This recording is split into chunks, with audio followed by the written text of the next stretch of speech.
Hello, I'm Isaac Hayes III, founder and CEO of Fanbase, and I'm here with a very important message. We are at a turning point in the Black community where we must have equity in the apps we use that scale to billions of dollars. But this time, we own the infrastructure, we own the culture, and we shape the future. And Fanbase is the future. Fanbase combines the free functionality of Instagram, TikTok, and YouTube into an all-in-one platform built for the evolution of social media and monetization. With over 1.4 million users, that's real proof that we are shifting the conversation of tech ownership and equity for creators. So right now, I want you to go to startengine.com/fanbase and invest today. The minimum to invest is $399. That gets you 60 shares of stock in Fanbase at $665 a share. This marks a turning point in Black ownership of social media. If we don't take this opportunity to own social media right now, we will always be customers to our own creations. And that can't go on. So once again, go to startengine.com/fanbase and invest today. We must own the platforms where our voices live, our stories matter, and where our culture drives the world. Thank you. Folks, Black Star Network is here. I'm real revolutionary right now. Support this man, Black Media. He makes sure that our stories are told. Thank you for being the voice of Black America, Roland. Stay Black. I love y'all. All momentum we have now, we have to keep this going. The video looks phenomenal. See, there's a difference between Black Star Network and Black-owned media and something like CNN. You can't be Black-owned media and be scared. It's time to be smart. Bring your eyeballs home. You dig?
Today is Thursday, December 18, 2025, coming up on Roland Unfiltered, streaming live on the Black Star Network.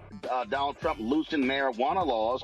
We'll talk to a Georgia State representative about that very issue. Also, Georgia Senator Raphael Warnock fires back at Donald Trump over his remarks regarding faith. Speaking of this idiot Trump, he gave a rambling, incoherent, angry speech last night, but it's your economy. So how are you still blaming Joe Biden? And how dumb is MAGA? They're renaming the Kennedy Center, the Trump Kennedy Center. I'm sorry, that's a job of Congress. You just can't rename the department. Lots to talk about today on today's show. It's time to bring the funk on Roland Martin Unfiltered on the Black Star Network. Let's go. He's got it. Whatever the miss, he's on it. Whatever it is, he's got the scoop, the fact, the find. And when it breaks, he's right on time and it's rolling.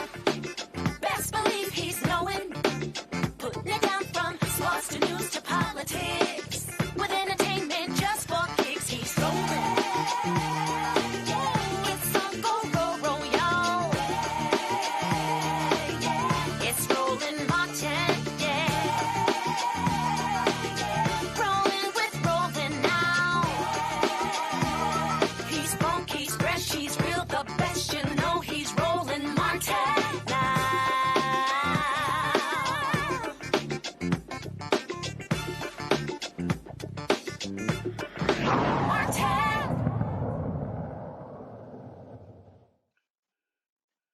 Donald Trump signs executive order reclassifying marijuana as Schedule 1. Well, what could the impact of that be? Georgia State Representative Greg Bell joins us right now. Representative Bell, glad to have you on the show. Walk us through this. What does this actually mean? What is the impact of this executive order by rescheduling marijuana on the federal crime level?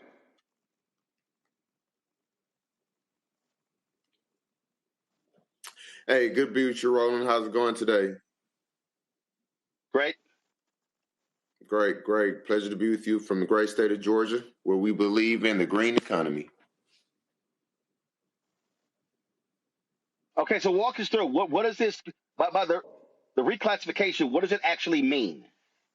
All right, so it means that we'll be able to get marijuana products, CBD products, as over-the-counter medication, just like over-the-counter medication. Marijuana was classified as a psychoactive drug, a Schedule 1 drug, along the lines of LSD, heroin, and meth. Now it's being reclassified, such as Tylenol, a sleep aid, aspirin, NyQuil. So no longer will it be scheduled as a drug or a narcotic substance, meaning that when cool. Say it again. No, go ahead. One cool thing that means is for a lot of those that want to invest in marijuana, that they have more safer investments now that prior to the industry, what you would see was a lot of individuals having money, getting financing. In Georgia, I know a couple of businesses that actually had their bank accounts closed because they were quote unquote dealing with narcotics. So now you also have individuals that would be able to get loans, business applications, bank accounts as well, who are working in the marijuana industry.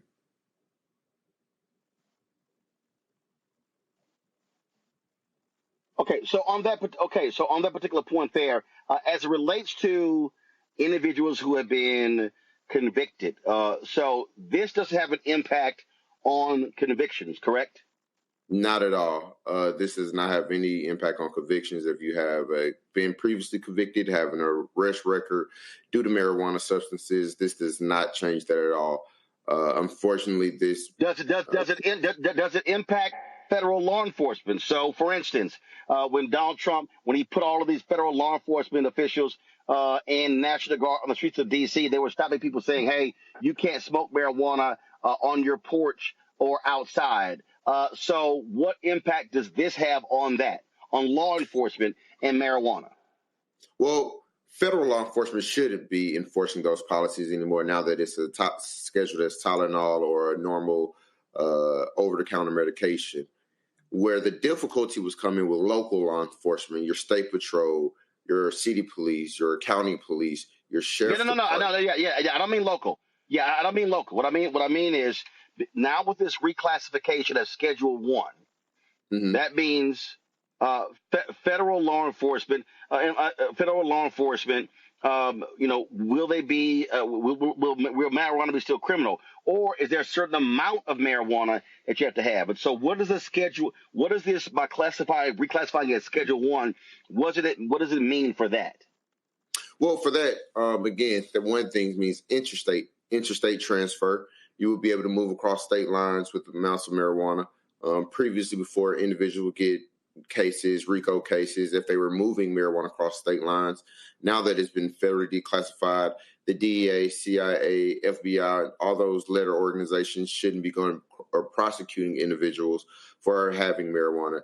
Now, while looking at the policy, it doesn't have a specific amount that I haven't been able to find yet of how much a person should, or could have on them now that it's been declassified.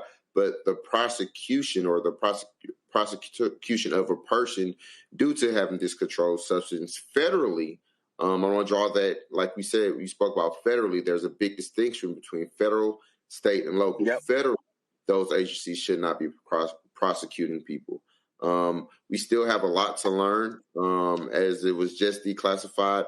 They didn't have a number amount or a weight amount associated with the declassification. So theoretically, there could be, say, if you have 10 pounds of marijuana in a legal state, again, even though it's federally declassified, if your state hasn't declassified, you will still be at risk of being charged for a crime, marijuana crime.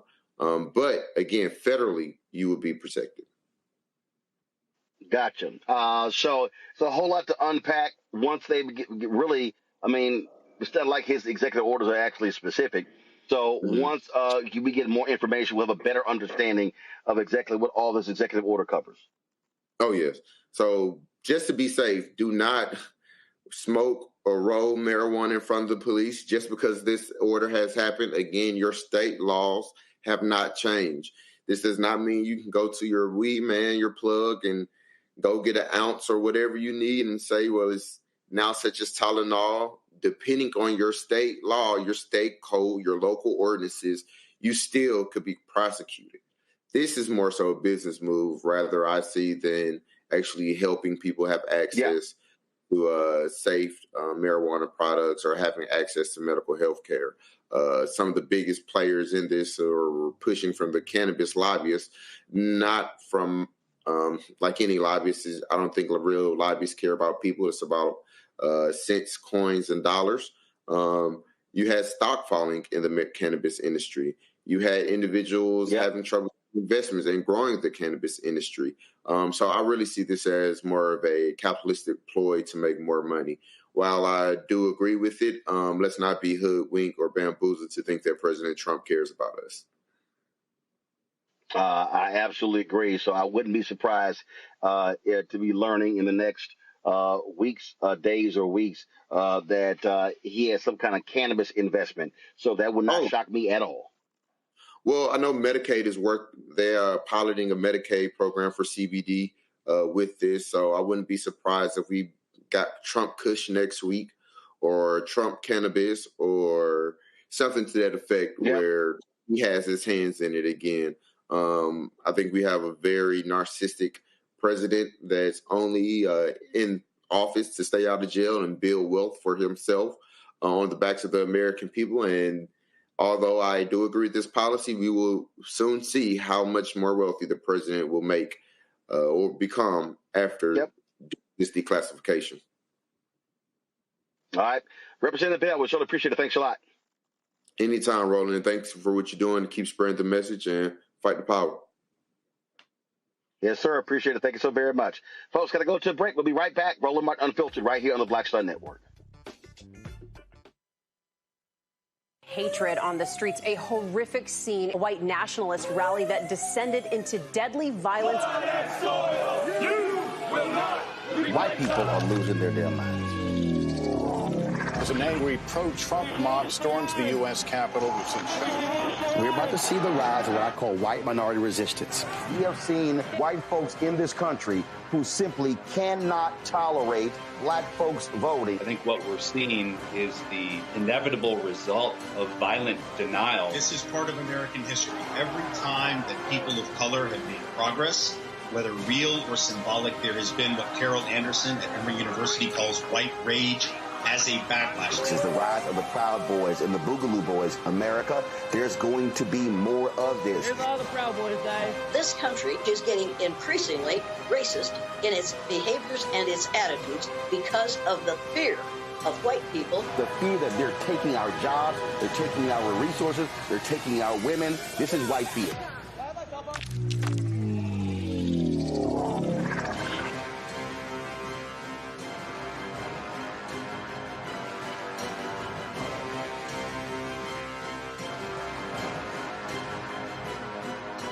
Said the quiet part out loud.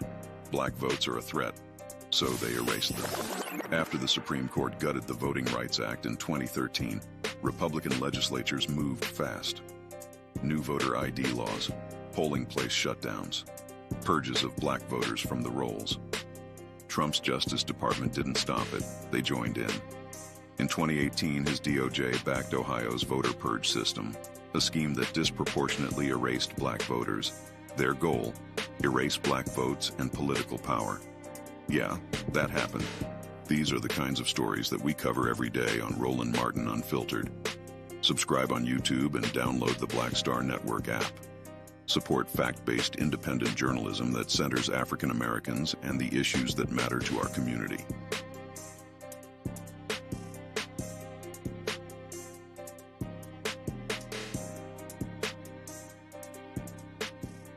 If in this country right now, you have people get up in the morning and the only thing they can think about is how many people they can hurt, and they got the power, that's the time for mourning. For better or worse, what makes America special, it's that legal system that's supposed to protect minorities from the tyranny of the majority. We are at a point of a moral emergency. We must raise a voice of outrage. We must raise a voice of compassion. And we must raise a voice of unity. We are not in a crisis of party versus party. We are in a crisis of civilization, a human rights crisis, and a crisis of democracy itself.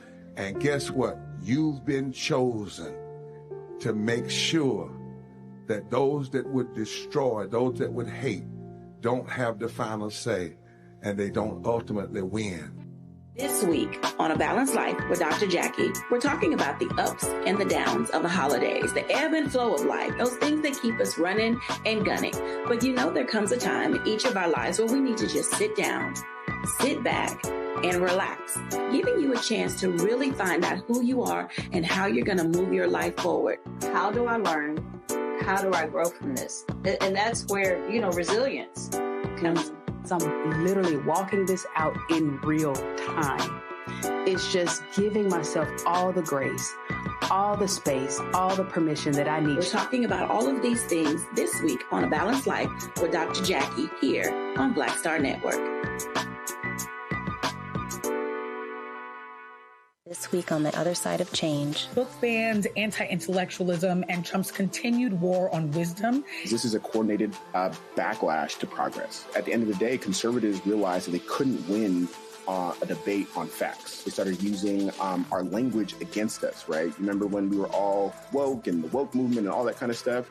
Now everything is anti-woke, right? When we were talking about including diversity, equity, inclusion, and higher education, now it's anti-DEI. All this are efforts to suppress the truth because truth empowers people. You're watching The Other Side of Change only on the Black Star Network.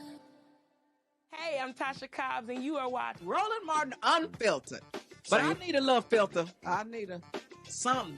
Blow me out. Make me look 35.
All right, folks, last night, an angry, bitter, resentful, I think drunk dude, 80-year-old dude, gave a speech last night talking about the economy. And it was, of course, the greatest hits of Biden, it's all Biden.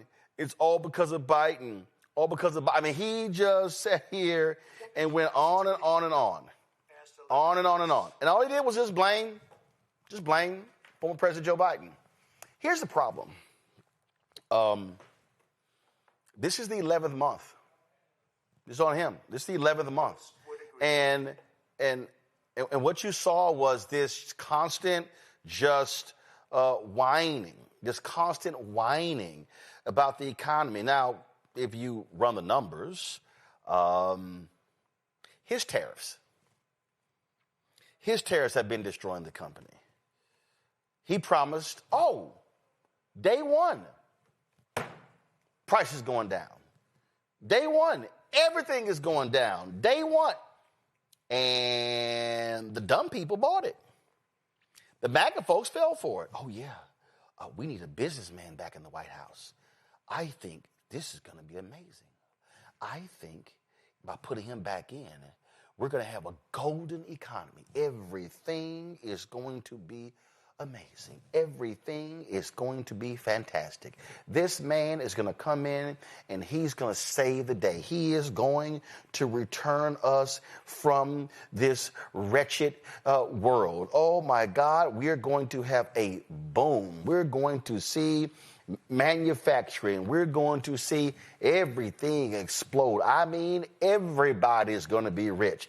Donald Trump acted like he was going to come in there and he was going to, sort of like Oprah, you get a car, you get a car, you get a car, you get a car, you get a car. And all these folks fell for it. They all fell for it. And they keep falling for it. They keep making excuses. They keep saying, it's around the corner. Oh, yeah, listen to his advisor. Trust me, next year, it's going to be a killer. Next year, it's going to be amazing. I'm telling you right now, it is going to be bonkers next year. Trust me, it's going to happen. It's going to happen. It's going to happen. That's what they all promised.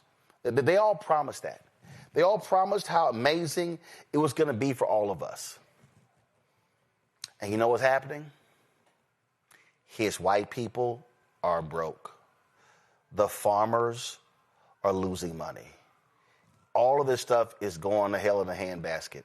He's begging the Fed, please, can y'all please can you change interest rates?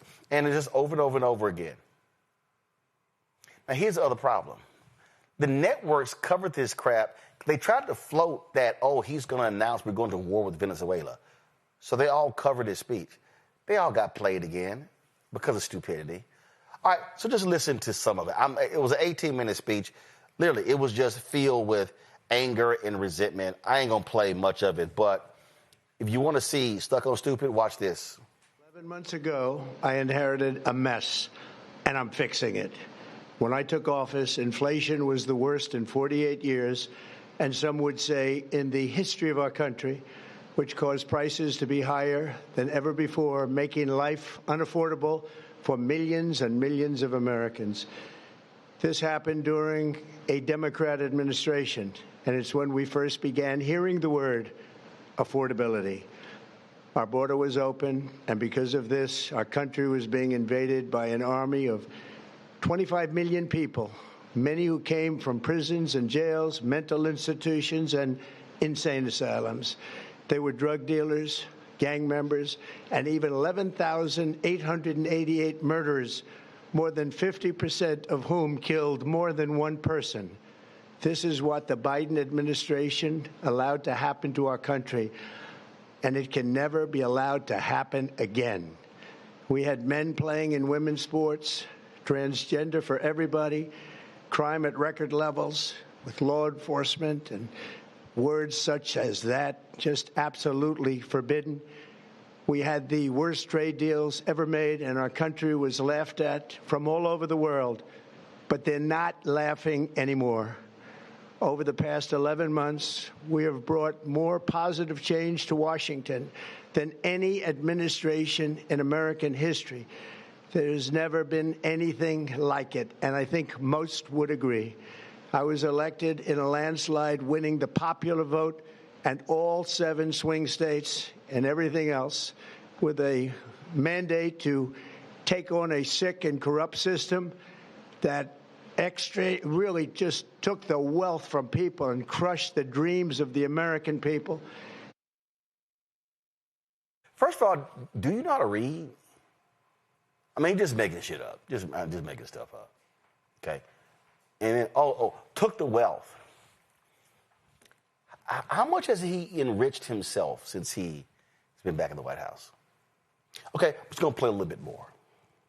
The last 4 years, the United States was ruled by politicians who fought only for insiders, illegal aliens, career criminals, corporate lobbyists, prisoners, terrorists, and above all, foreign nations, which took advantage of us at levels never seen before. They flooded your cities and towns with illegal aliens. They decimated your hard-earned savings. They indoctrinated your children with hate for America. They just released a level of violent felons that we had never seen to prey on innocent. They caused war. They caused mayhem. They caused a horrible situation all over the globe. But now you have a president who fights for the law-abiding, hardworking people of our country, the ones who make this nation run, who make this nation work. You mean the twice-impeached, criminally convicted, 34-count felon-in-chief, Donald Trump? That's that law and order? Oh, okay. Just 1 year, we have achieved more than anyone could have imagined. Starting on day one, I took immediate action to stop the invasion of our southern border.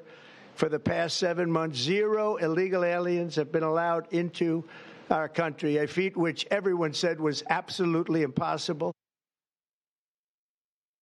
That's just a flat-out lie.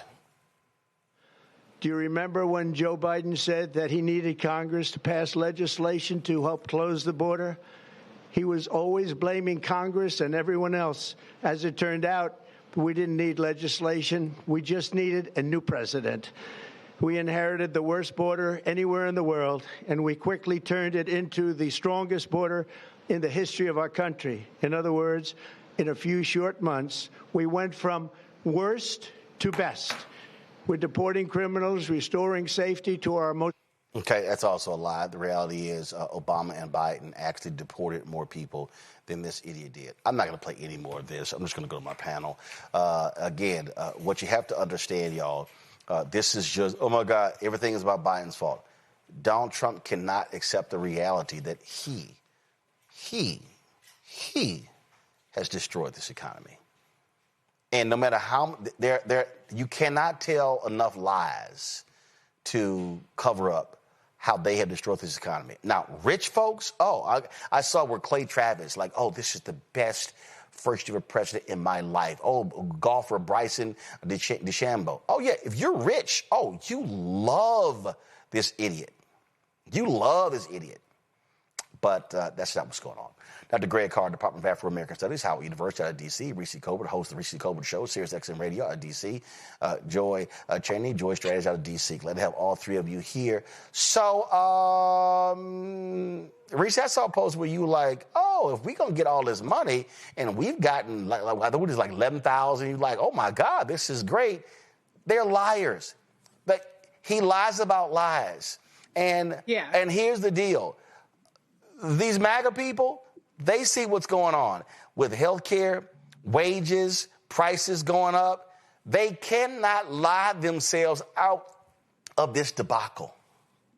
To be clear, what I said is, if we were actually going to get an $11,000 and we not, fund, I will put a MAGA hat on my damn self. Let's fly before you see me in a MAGA hat and before we get an $11,000 check, because all of the analysis says that 99% of the country is going to see less income in 2026 as a result of this big ugly ass bill that he passed.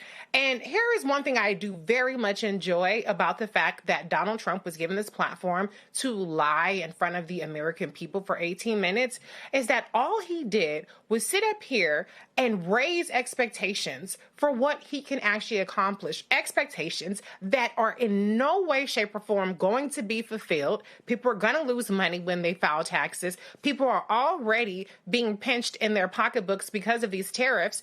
And so I want the Democrats to clip, and I want them to shove these clips down his throat and every Republican's throat who voted in lockstep with Donald Trump. Because the reality is you can't gaslight people away from what they're experiencing. Nothing is more affordable. Housing for fuck sure isn't. Groceries aren't. Nothing is cheaper, and nothing is going to be cheaper, because eventually all of these businesses that have been kind of, holding their fire in terms of raising prices are going to have to raise their prices because Trump is not backing down on these tariffs. Now, if we get lucky, the Supreme Court will overturn it, and then that's a whole nother beast that people are going to have to deal with. But Donald Trump's policies have been the singular biggest wrecking ball, not just in the American economy, but internationally. It has killed manufacturing jobs. 1.1 million jobs have been lost. Nothing has been fixed. You could say Somalians, you could say trans, you could say whatever little boogeyman you want, but the reality is that you were supposed to fix this shit on day one, and it's still fucked up. Joy, Daniel Dale, of course, is the fact checker at CNN, and he had a really busy time last night walking through all of the lies. Watch this. Daniel, obviously we heard a lot from the president squeezed into those 15 minutes that were allotted to him. The White House makes that request to the networks. What did you hear in the president's remarks? Caitlin, that was a fact-check it, half-asleep kind of presidential speech. So many of these claims have been debunked so many times. For example, the president said inflation is stopped. As Harry pointed out, it's not stopped. It's 3%. In fact, September, that 3% rate was the fifth consecutive month inflation had increased. The president also said that he inherited the worst inflation. He said some might say in the history of the country. Again, he inherited 3% inflation in January. Even the 9.1% peak of the Biden era in June 2022 was about a 40-year high, not a 48-year high, nowhere close to the all-time high of more than 23%. He spoke of cutting prescription drug prices by 400 to 600%. Those figures are mathematically impossible. If you cut it by more than 100%, people would get paid to get their medications, which of course is not happening. He said the price of eggs has fallen, which is true, but then he said everything else is falling rapidly. Everything else is not falling rapidly. In fact, even on groceries in particular, far more products have increased in price this term than have decreased. He said again he secured $18 trillion in investment this year. That number is total fiction. Even the White House website uses a figure of $9.6 trillion, and my detailed review found that that figure is a wild exaggeration, accounting vague promises, vague not even promises, and so on. He spoke of some states hitting $1.99 for gas. The lowest state average today is closer to $2.40. About 100 stations out of about 150,000 stations are below $2, according to the firm Gas Buddy. He also talked about immigration, made false claims there, saying that an army of 25 million people invaded the country under President Biden. Leaving aside this army rhetoric, the number was not even close to 25 million. It was under 11 million, and that counts millions of people who were rapidly expelled from the country. Crime was nowhere close to record high under President Biden. He has not settled, President Trump has not settled 8 wars. That list includes various wars, various situations that were not even wars, and some conflicts that have not actually been resolved. I could go on. I don't have time. So visit CNN.com, and we'll have a full list later. That's called massive liar. Exactly. These aren't exaggerations. These are lies. He continues to lie to the American people. And the only question is, are we dumb enough to fall for it? And what we've already seen is not black people. Not black people. It's good to be black. But even white Americans have caught on to him, as Reese said before. We already know the consumer confidence. People are really concerned about the future, their present, but also their future. Whatever, dips and goes over 1 month to the other, overall, they feel like they are paying more and earning less. And while there may be some increases here, some decreases there, the fact of the matter is the economy is not better under Trump, it's worse under Trump. And there's no amount of gaslighting he can do to make that not so. It is clear that his tariffs are part. It's clear that the Republican Party's inability to address the looming healthcare crisis that is coming. The only thing Reese didn't get a chance to mention were tax credits, and that premiums are going to increase, in some cases double, some places triple what they were in 2025. Americans already know this, and yet the Republican Party left D.C. without addressing it, and they absolutely could have. Let's have 1 year extension. You know, maybe Democrats would have supported it. Maybe they wouldn't. We were looking for 3 years, but they could have come to the table. They did not do it. They were willing to shut down the government over it. And then they said they were going to try to work on it, and they have not done so. They have not done so. So the people, all 21 million Americans are going to see a huge spike.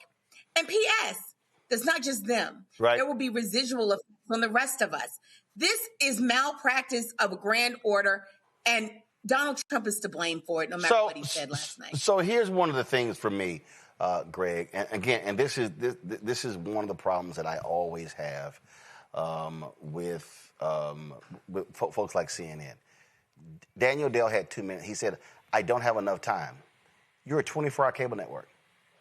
To me, see, this is what so they would rather spend an hour, 2 hours on nonsensical discussion back and forth as opposed to say, Daniel, we're going to give you all the time that you need to lay out all of the lies, the distortions. And this is why we're in this place right now. Because mainstream white media, first of all, they should have never given him 15 minutes of national airtime for that trash-ass speech. But this is the problem that we're national media. Oh, I don't have enough time. Go to CNN.com for the rest. No. They should have said, Daniel, what is it going to take? 5, 8, 10, 15 minutes? Imagine if Daniel Dale said, it's going to take me 23 minutes to walk through all of the lies. That's when you say, Daniel, you've got 23 minutes. Yes. Yes.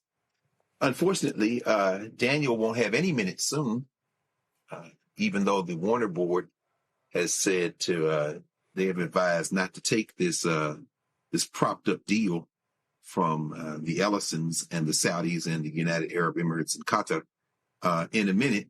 Understand that Netflix doesn't want CNN. They want the back catalog of the film, and they want Batman and Superman, and the devil take the hindmost, and all Bozo wants is CNN. So Daniel should probably take his minutes now before the Scott Jennings show is on primetime, and Abby is looking for a job somewhere. By the way, you probably saw, I'm sure you did, that Scott Jennings is one of several other hosts that has been offered a prime radio spot to occupy the time slot that was once held by Charles Christian Kirk. So, yeah, he should probably take those minutes now. But what we're watching is the fire sale. This is the fire sale for the country called United States of America. Bozo doesn't care as long as he's enriched. You know, his dead man suit wearing son-in-law running around the world with Steve Witkoff, trying to figure out how they're going to throw up these hotels everywhere from Palestine, occupied Palestine, to wherever else they could put up a hotel. He doesn't care. The ideologues are getting what they want. We saw Brendan Carr, that slip-mouth fascist, on Capitol Hill this week. Russell Vogt, that little nasty piece of work, smarming around this week. Carr telling people the FCC is, in fact, not an independent agency. And Russell Vogt doing his best now to pancake the chest of yet another facility, in this case in Colorado, the folks that try to help us understand the weather. All of this is going on, but the key element here, and we saw it on display last night again, is what Steve Bannon said years ago. Flood the zone with ish. Yep. In other words, keep the distractions going while we make these deals, while we rob you blind and a devil take the hindmost. You can't change the name of the Kennedy Center. Joyce Beatty was muted. Nobody cares because it's an act of Congress. You can't change it anyway. So what do? It was a unanimous change. And Propaganda Barbie runs out there with her collagen plump lips and spits out another lie. But point is that if you keep those distractions going, people don't know which way to go. Meanwhile, you are selling everything you can. That is what we're watching right now. Oh, yeah. And, of course, they announced today that Trump Media is joining some other company, a $6 billion deal. That company, y'all, I got more revenue as a company than Trump media has made. But their stock fell 75%. And now, after announcing this scam of a deal, now it goes up 33%. It's all insider trading. One of the people I love to death is Jessica Tarloff, because she sits on Fox News on the 5 and corrects those ignoramuses, especially that idiot Greg Gutfeld, and even dumber Jesse Waters. I mean, it's hard to get dumber, but Jesse Waters does an excellent job at doing it. So here's Tarloff giving them the business and exposing, again, Trump's massive lies. Went up, Justin. He said unemployment is down. It's up to 4.6%, where it hasn't been since 2021. He said that he secured $18 trillion in investment. I asked Grok about that, and Grok said the White House own tallies list totals at around 8.8 to 9.6 trillion, but they include commitments from the Biden administration, double counting, and pledges that were likely to occur regardless due to AI development. Then the crazy stuff like on bringing down drug prices by 600%. I don't know if you saw John Roberts asking Howard Lutnick about that today. You can't bring down prices by 600%. The drug companies aren't paying you to take the medication. And then this warrior dividend. Now, that was the thing where I said, oh, this is going to be it. This is going to be like the Trump checks or something. This is amazing. But it's not. He's taking already allocated funds that were supposed to go towards housing subsidies for our troops and branding them with his 1776 Trump sticker. So you get a bonus, but you lose a benefit. It's not coming from the tariff pot. It's already been allocated. That is dishonest, and that is very uncool. If there is another explanation, I would love to hear it. But if that is your big marketing item from all of this, and you are just taking money from troops that are moving to a more expensive place and need extra money to live in San Diego, so you can say that you gave them a rebate that's not even from that tariff pot, not uncool. A man risked his life. So Reese, you're going to love this here. So I'm looking at this video, and this woman, she's married to a soldier, and she says, my husband and I last night, we were watching Trump's speech, and Trump announced that military families are going to get a $1,776 bonus. I looked at my husband, and I said, oh, my God, isn't that great? Anybody in America should be celebrating that our troops are going to get a $1,776 bonus. As Tarloff said, you're not getting a bonus. Congress actually authorized a housing allowance for members of the military. Trump is taking your housing allowance that was authorized by Congress, not him, by Congress, and now is convincing you idiots that you're getting a $1,776 bonus. This is how stupid MAGA is. Well, it also shows how unserious Donald Trump is about actually solving problems. You're taking an actual solution, which is giving military personnel a housing allowance, and then you're branding it as some sort of warrior Trump check. Get the fuck out of here. And why is housing so expensive? I thought Donald Trump was supposed to solve the fact that housing prices are so high by kicking out a whole bunch of people. But he's not solving it, because the reality is what's driving housing prices is all this algorithmic rent pricing collusion and Wall Street investors buying up all of these homes. That's what's actually creating it. And guess what? Deporting a whole bunch of people and making people too afraid to come to construction sites is also not helping replenish the housing supply. And so, yeah, if people want to sit up there and get excited about the same money they were already going to get, okay. But Donald Trump cannot unilaterally issue checks. That's why you ain't got no Doge check. He went from $5,000 Doge check to $2,000 tariff rebate check. You're not getting that either. And now these military personnel, God bless them, they deserve a housing allowance. But that ain't a bonus. That is to survive. And this is the thing, Joy, that I find is hilarious. They fall for the okie dokie, the banana and tailpipe every single time. And they go, look at this. Donald Trump loves us. He cares about us. And I'm like, no, fool. No, he don't. And here's the other deal. Okay, the Senate just authorized a $900 billion defense deal. We are on the brink of spending $1 trillion annually on the defense budget. If you actually want to give troops a huge bonus, how about you say to the military contractors, if you go over budget, y'all pay for it. How about the annual 150 plus billion in waste? Because the Pentagon has failed an audit 7 consecutive years. That's a great place to grab a bonus. But again, what this is, by the way, Trump is also laying off 35,000 people in the Department of Veteran Affairs. It's also going to decimate the veterans' health care. So when these veterans' wives and these vets post these videos, how about you actually, as Paul Harvey would say, now the rest of the story? Exactly. As a practical matter, every time it appears that Donald Trump is giving you something, rest assured, as Reese said, not only can he not write checks, but his practice has consistently been that if he appears to be giving you something, that is because he is taking away more out the back. He's at your door offering you a flower, but he's stealing your TV and your couch out the back door. This is a thief. This is what he does. And he tricks you. So give no tax on tips. That sounds really good, and I give him kudos for at least pandering to tipped workers, right? There's something to be said for it. But the major thing to be said for it is that 2/3 of these workers don't pay taxes such that they are going to benefit from the no tax on tips. So something he mentioned it last night. It sounds good. It means nothing. It means nothing. He is tricking people over and over and over again. Meanwhile, wealthy people are doing better. The wealthiest Americans, Elon Musk and Jeff Bezos, make the same thing that half of the country make all together, just the two of them. He is creating an oligarchy. Meanwhile, you are going to spend more and make less. And anytime he says he's giving you something with his name on it, rest assured it will not make up for what you are losing. Every time, twice on Sunday. And each time I'm like, someone like, well, maybe this time, because we all want to believe the best. It's always a lie. Donald Trump has consistently been a grifter, dishonest, and this has carried through to his administration, and it didn't have to. He's chosen this. Absolutely.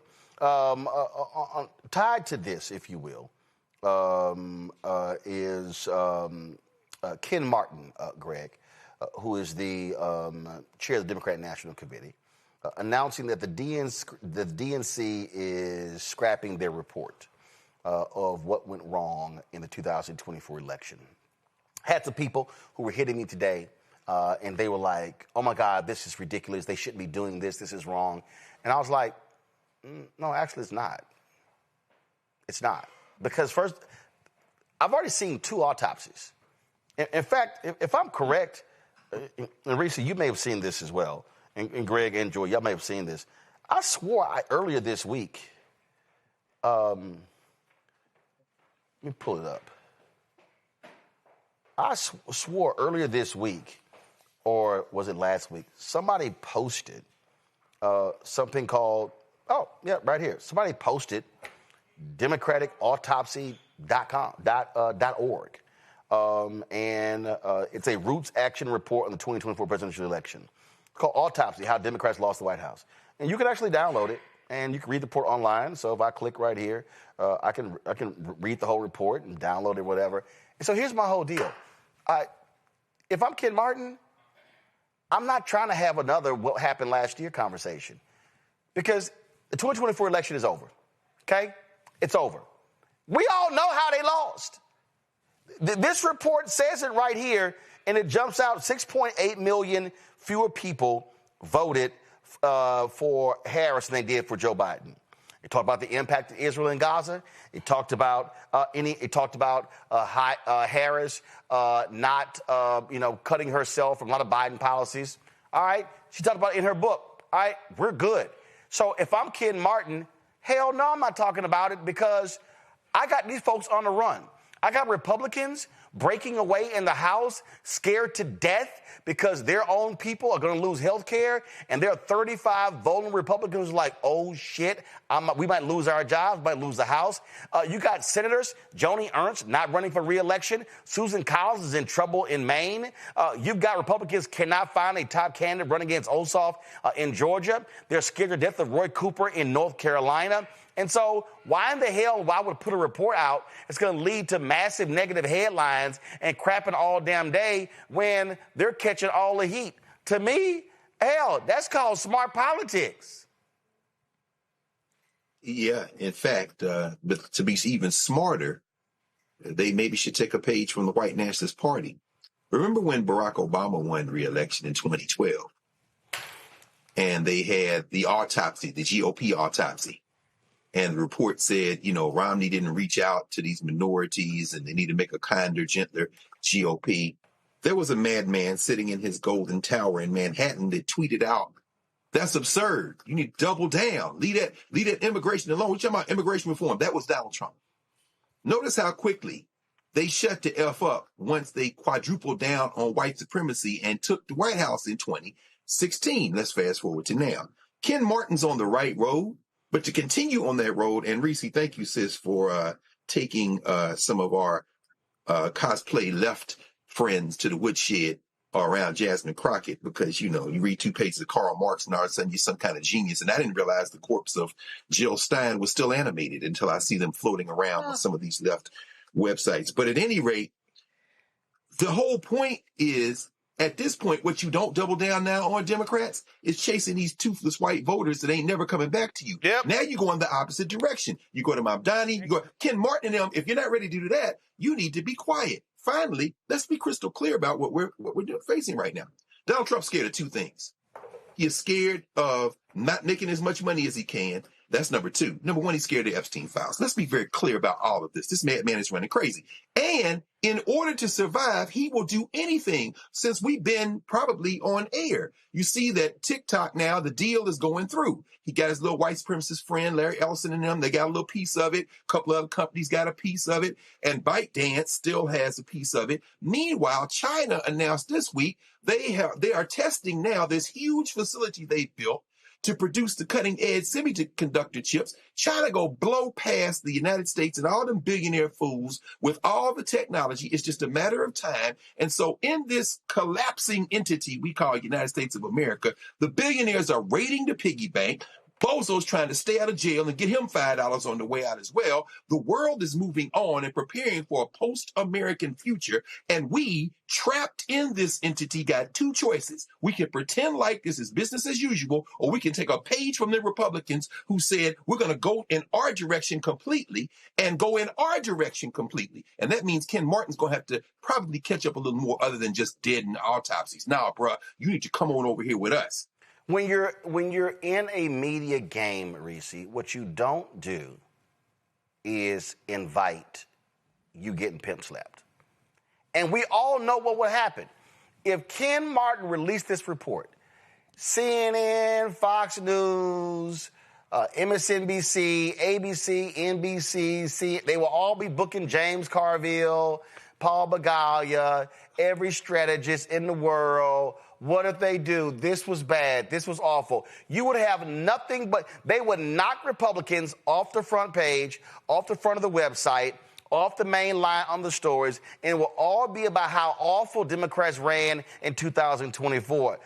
We already know that. So, and like people come up to me all the time, and they say, and they're stunned. They say, dude, I mean, like, you just moved on. I was like, yeah. The election was Tuesday. I was focused on 25 on Thursday. And they were like, I don't understand. We're so hurt and depressed. I went, she lost. I said, I'm sorry. I can't sit here and expend energy on losing. My whole deal is, what's the next race? And then what? That's why I was like, no, my mind's on the Wisconsin Supreme Court race. No, my mind is on those constitutional amendments in Louisiana. No, my mind is on this mayoral race, and this race, and this race. I'm like, yo, you can get caught up in that. And then people come to me, Reese, I know that happens to you as well. Reese, who's going to be the nominee in 28? Fool, we sit in 25. Right. I tell everybody, I ain't talking 28. I ain't talking 27. I'm not talking 26. We're going to finish out 25. And then after the holidays, we're focusing on the primaries that are coming up in March, in April, and May. We're going to deal with those. And then once the primary is over, in those primaries, then we're going to deal with the Florida primary, which is in August, and the other one's in August. And then after that, we're going to deal with November. That's where the focus has to be. Right. Well, first of all, Republicans are getting their asses kicked right now. Yeah. So why the hell would we sit up here and change the motherfucking topic? You don't throw nobody no life jacket. You go, I'm gonna let your ass drown. Yeah, and the reality is we're in a different world than whatever political calculations these dumb motherfuckers made when they stayed their asses at home or when they switched over to vote. Bitch, welcome to Trump Crow.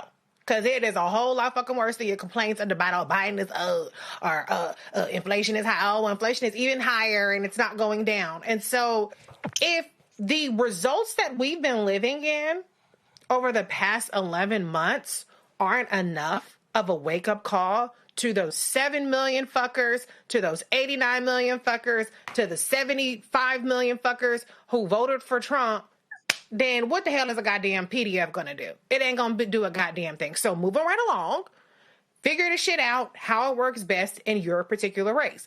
But I'm actually happy that Ken Martin recognized that in addition to what it gives the media to do in terms of changing the subject, because they don't really want to talk about how fucked up Donald Trump is. They really want to talk about Democrats. Yep. I'm glad that he didn't really take the bait. And I personally don't want to hear shit about the Ohio white voter. I don't want to hear anything about that. And so I'm interested in listening to the people who have a solution for getting our disaffected and disillusioned voters off the damn couch.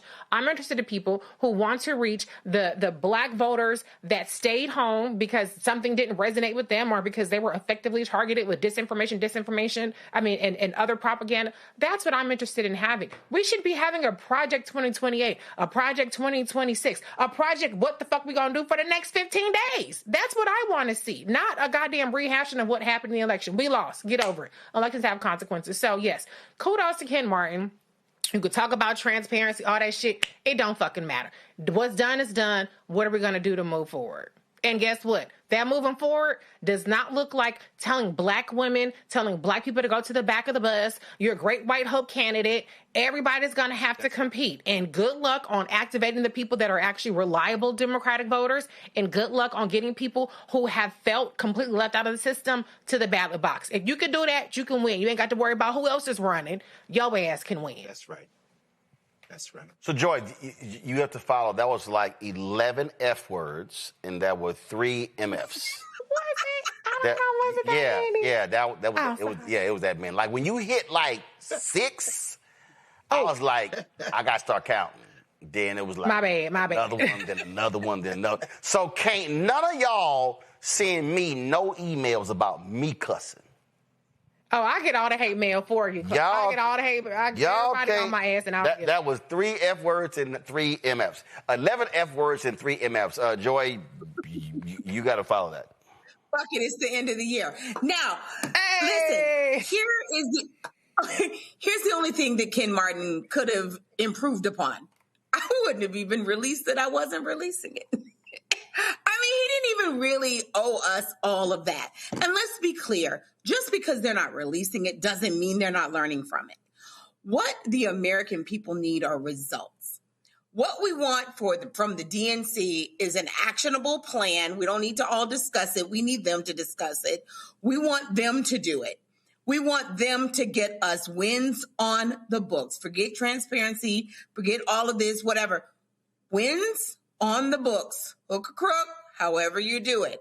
That's what we want. And we all have discussed here what's winning. Zohran Mamdani is winning in New York. We have Abigail Spanberger winning in Virginia. But what they are all doing are focusing on what people want to see. They want to see increased earnings, decreased costs. They want to see improved lives for them and their family. It's just that simple. They want to be able to go and know that their vote is going to be counted and not wait all day. They want a society that works for them. There's just nothing else beyond that. That's what they want. That's what the Democrats are asking for. Yep. That's what moderates are asking for. That's what they need to deliver. And so talking about it, creating headlines that are distractions and are just fodder for the Jake Tappers of the world really would not have benefited anyone. And what we already know is that they did not invest properly in the communities that have been the Democratic base. Hell they no. just didn't do it, and they just didn't do that, and they got to do more. Hey, I'm going to tell y'all something right now. I got a text message yesterday. I ain't going to name the person. Person's black, and he sent me this, hey, we want to send some House candidates your way on your show. I said, y'all sending checks?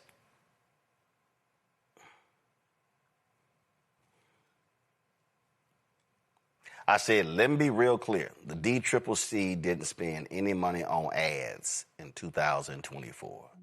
The DSCC didn't spend any money on ads in 2024. The House Majority PAC, the Senate Majority PAC spent zero on ads on Black Star Network. Oh, and I know they gave money to Sinclair, Comcast, Disney, Fox. I mean, I can name Nexstar, all the companies. And I made it clear, don't send me no names if y'all ain't advertising. Because guess what? This infrastructure that we built, and just understand, I've hired 3 people in the past week. I'm about to make a big hire for BlackStarNetwork.com in the next week. All that stuff costs money. So, see, we ain't playing this game. We ain't playing this game because, I stay my ass at home. There's a whole lot I can talk about right here from the studio as opposed to getting on the road and traveling around the country and disrupting my sleep and eating patterns because we out there. But again, folk need to understand something. We ain't playing no games. And see, I ain't going to sit here and have conversation with folk in the 3rd week of October about, are y'all going to spend anything?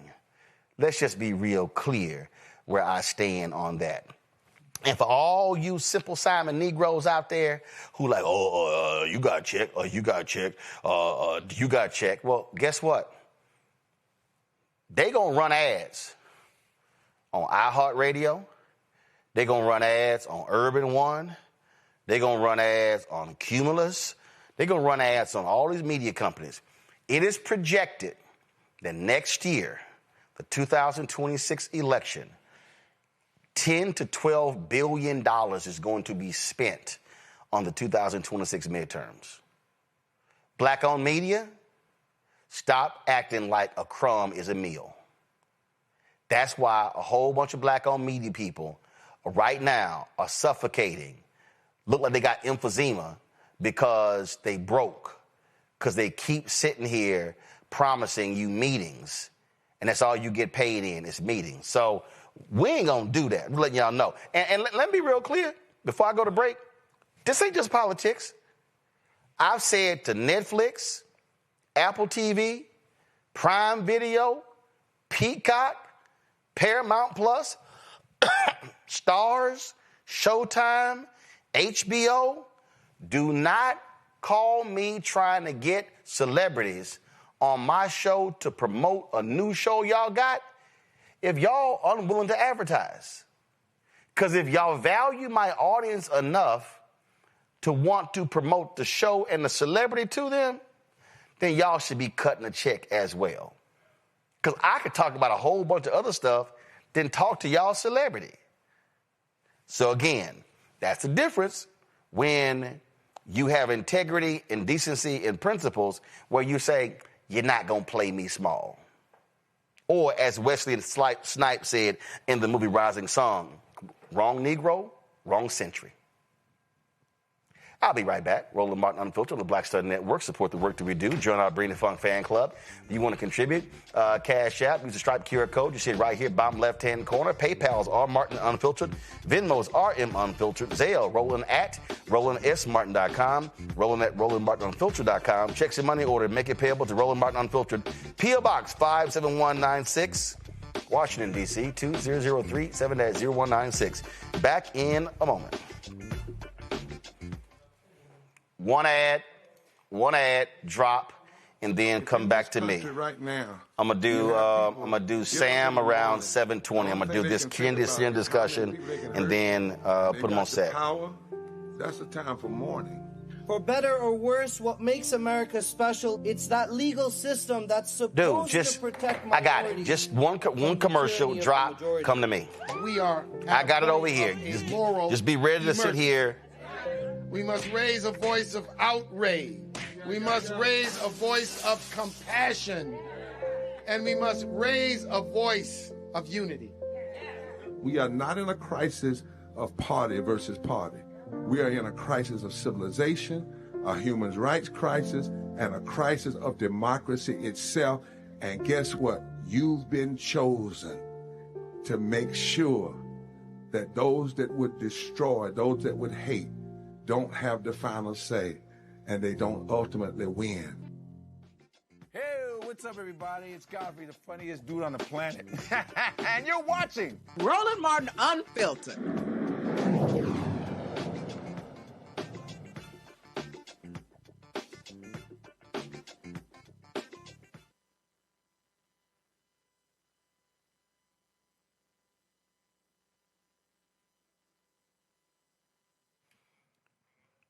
Well, you have a narcissist sitting in the Oval Office who's pretty stupid. What are you going to get? You're going to get somebody who's all about them. So this fool, now remember FIFA gave that fool a peace prize, nothing. So today, these idiots announced that the Kennedy Center Board has voted unanimously to name it the Trump Kennedy Center for Performing Arts. Okay, first of all, just like the Department of War, you just can't just do that because Congress actually passed the law naming it the Kennedy Center. And so they put out this statement. Carolyn Levitt, who's the chief liar for Donald Trump, put out this statement saying that, it was unanimous. Congresswoman Joyce Beatty, who's on the board, was like, that's bullshit. I'm Congresswoman Joyce Beatty. I'm sitting here in my congressional office in Washington, D.C., just ending a call with the Kennedy Center, where I serve as an ex officio member. I am bringing this to you live today because what you may hear is that there was a unanimous vote to rename the Kennedy Center the Trump Center. Be clear, I was on that call. And as I tried to push my button to voice my concern, to ask questions, and certainly not to vote in support of this, I was muted. Each time I tried to speak, I was muted. Participants were not allowed to voice their concerns who were online. Yet it was said at the end, it was a unanimous vote. Clearly, the Congress has a say in this. This center, the Kennedy Center, was created by the Congress. I think it's important for us to know that this is just another attempt to evade the law and not let the people have a say. As a strong supporter of the arts, as someone during my entire time here in Congress, I have participated in the Kennedy Center's programs, and I salute all the artists who have performed there. They lied, Joy. Again, they lied. And again, you just can't just change stuff. But when you are nothing but ass kissers, and that's what MAGA is, oh my God, he's been so amazing. He's been so incredible. We're going to name it after him. I'm telling you right now. Then we got them bullshit ass, all that gold, the plaques and the photos all on the White House wall. Yo, I'm telling you right now, when they get that ass whooped in 28, Listen. See, Joy, I ain't gonna never, ever work for a politician. But I'm telling you right now,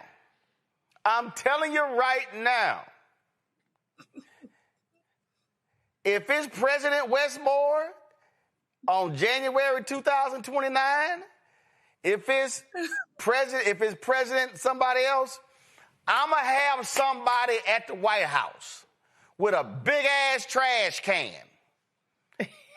And at 12:01, I want a split screen. Hell, I want them to hold the phone up and just be streaming it on Instagram or streaming it on YouTube. I'm just throwing shit in the trash can. I'm sitting here, I'm like, take all that shit down. I'm sending somebody over to the Peace Building. Take that bullshit down. I'm telling you right now. See, this is where Democrats, I think, are too nice. They got to be strict. Matter of fact, they need to run on, when I'm elected, I'm tearing that bullshit ball. Well, first of all, the ballroom ain't even going to get built. I'll be like, yo, I'm sitting here dynamiting that bad boy. I mean, I don't know who these people think. There is always tomorrow. And when tomorrow comes, we are going to know who they are, and we're going to know where to find them and how to fire them and how to get rid of them and how to certainly take their name off the Kennedy Center building.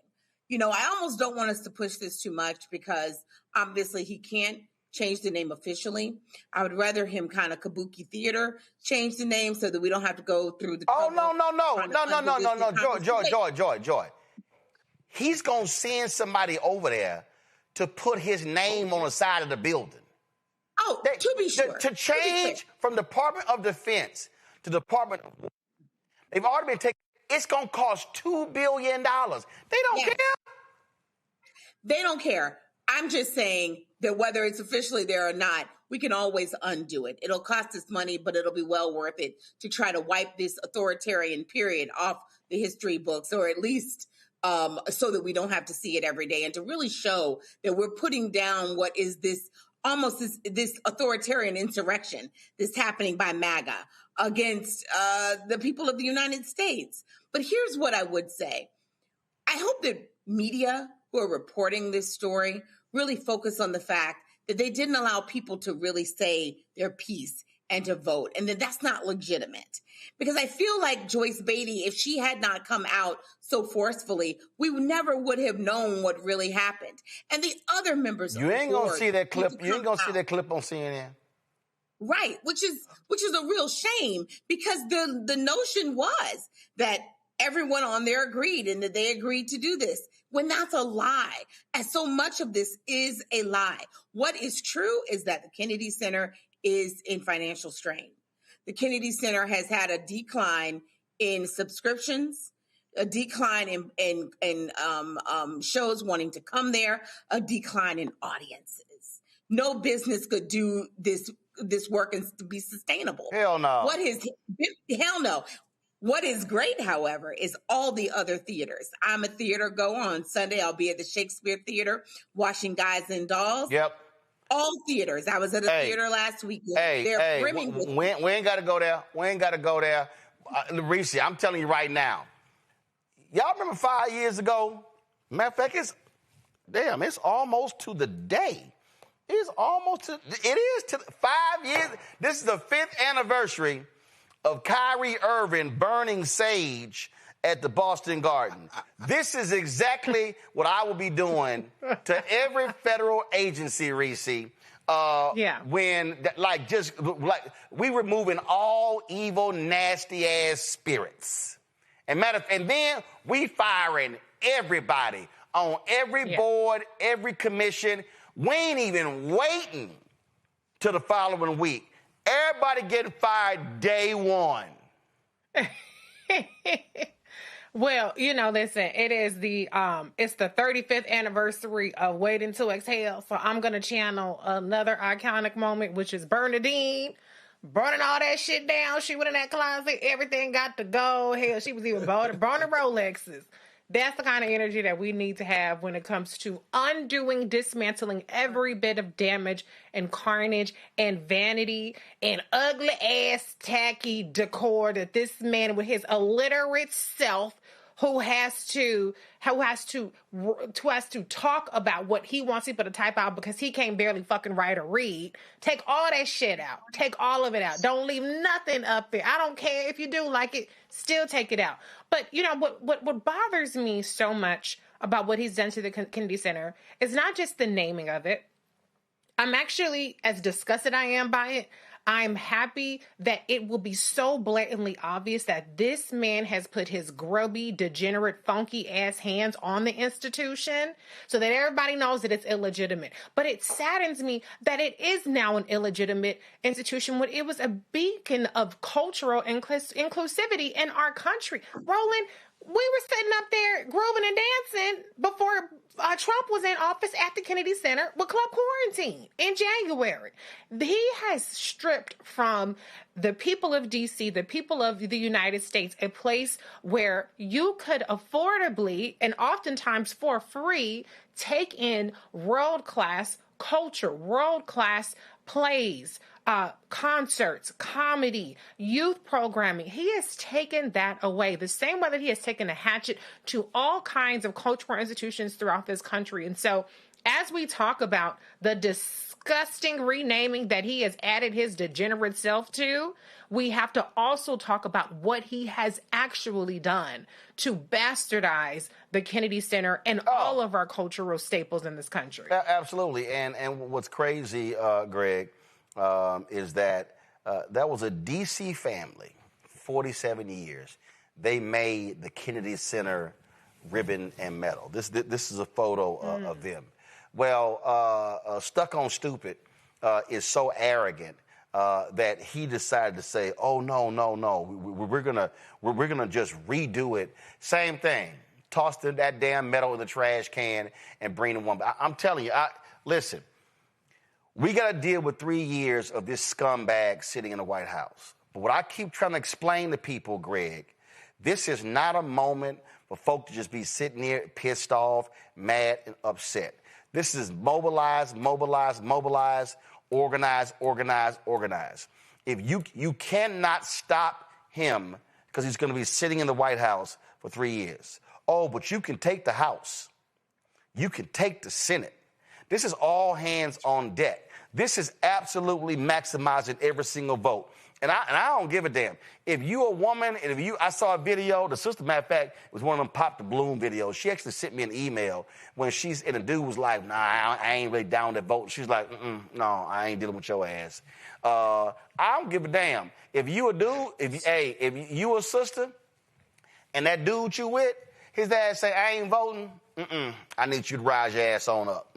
No, you can't be here. If you a bruh and you dealing with a woman, she ain't voting, you take your ass on back to your mama house. I ain't sitting here, hey, if you got some old punk ass MAGA family member, you ain't coming to Christmas dinner. You can't eat at my table. I don't give a damn. I'm telling you right now, I don't give a damn. Hey, ain't nobody MAGA at our Thanksgiving Christmas table. Because I'm going to tell you right now, it'll be hell. I ain't going to let they punk ass eat.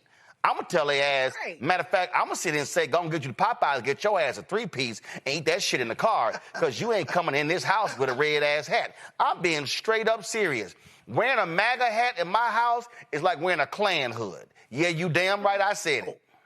It is wearing a Klan hood. It is wearing a Klan hood. It's not like wearing a Klan hood. It is wearing a Klan because hood. Their attack on Black America is clear and documented. That's exactly right. I suppose the obligatory European reference would be Lysistrata, the Greek play where the women would not have sex with the men if they just refused to go to war. I guess the hip-hop reference would probably be Chirac with Nick Cannon and Wesley Snipes and them. No sex until you all stop fighting each other in the street. But the reality is that that's the line we have to draw. You know, what you said a minute ago is very, very, very true and accurate. We have to fight the fight in front of us right now with a long-term vision for sure. I agree with you, Reese. We need a project 2028, a project, 20, whatever, 32, whatever. But we have to fight that fight in front of us and advance moment by moment. If Ken Martin is serious, like you said, Joy, you got to invite Mom Donnie, you got to invite Afton Ben. You got to sit down and have a conversation. Bring in Spamberger, but bring in Westmore if you're serious. But we know we've seen this show before. They're not going to do that unless they are forced to do it. And here's where I'm with regard to the Kennedy Center. And everybody can read this for yourself. If you read 20 U.S. Code Section 76I through L, you can see for yourself the statute authorizing the Kennedy Center. And you can see the public law that preceded it, because remember, they were going to build a national cultural center for the arts anyway. And John Kennedy was raising money. And then he's killed in November 1963. The following year, Lyndon Baines Johnson is the one who signed the law. But before that, the public law said, whereas the statute had already been floated to call it the National Cultural Center, they explicitly put in the statute everywhere in here where it says National Cultural Center, you would now replace it with John F. Kennedy. Bozo can't do it. Now, but here's the problem. What you said is true. Bring in the SAGE, bring in the construction team, bring in, but the cover story of this month's Mother Jones got a picture of John Roberts, that punk ass. And they got fingers pointing at him and says, all John Roberts' fault. Here's what you can't predict and you can't guarantee. The very same thing that they let Donald Trump get away with, when you go in there and say, take that shit off the wall, they go into court and do not guarantee that these fascists, the MAGA six, won't try to figure out a way to say, and herein lies the real issue, what we're facing right now. They are taking a jackhammer. I'm talking about that punk ass Russell Vogt. I'm talking about Kevin Roberts, who's got a whole ass insurrection now at the Heritage Foundation because all this anti-Jewish stuff his friend Tucker Carlson is doubling down on, and he's with him. Now the board is splitting, the donors are scrambling. The point is that they are taking a jackhammer to the institutions. Now, it may seem like, okay, all this can be reversed, but never underestimate the motivation of a good white supremacist. Remember what Susie Wiles said in Vanity Fair about Russell Vogt. He's a full-ass ideologue. He's a zealot. So please, don't underestimate the Supreme Court. Don't underestimate John Roberts and them, certainly not Alito and Thomas. They could turn around and say, President Moore, you can't take it down. Why? Because we said so. Bottom line is, y'all, take him out at the ballot box. And as far as MAGA are concerned, y'all can kiss my ass. This will always be known as the John F. Kennedy Center for the Performing Arts. It is not the Trump nut house. That ain't what it is. All right, we come back. 50 years of the nationalization of black journalists. How critically important are black griots to our community? We'll talk to one of the founders next, right here on Roland Martin Unfiltered on the Black Star Network. This week on A Balanced Life with Dr. Jackie, we're talking about the ups and the downs of the holidays, the ebb and flow of life, those things that keep us running and gunning. But you know there comes a time in each of our lives where we need to just sit down, sit back, and relax, giving you a chance to really find out who you are and how you're going to move your life forward. How do I learn? How do I grow from this? And that's where, resilience comes. So I'm literally walking this out in real time. It's just giving myself all the grace, all the space, all the permission that I need. We're talking about all of these things this week on A Balanced Life with Dr. Jackie here on Black Star Network. Hello, I'm Bishop T.D. Jakes, and you're watching Roland Martin Unfiltered.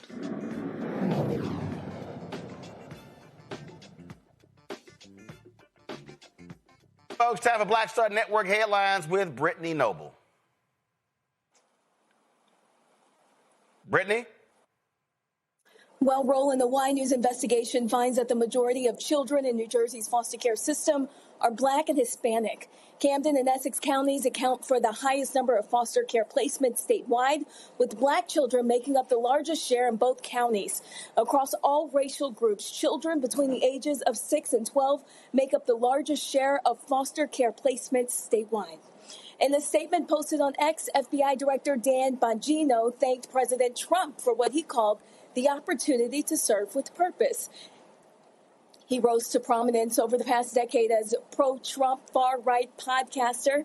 on the Dan Bongino show, who promoted conspiracy theories, including some targeting the FBI itself. His departure follows reported clashes with Justice Department leadership over the administration's handling of the Jeffrey Epstein files.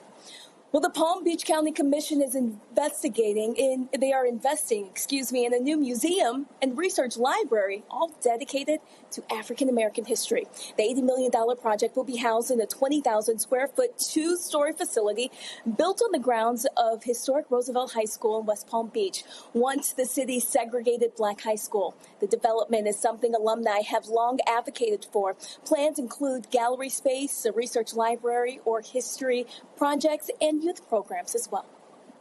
Also, a 34-year-old white man is facing federal charges tonight for allegedly violating the housing rights of his black neighbor. Prosecutors say Jonathan Finkel fired a gun and shouted, "You better keep running, boy," in the gated neighborhood.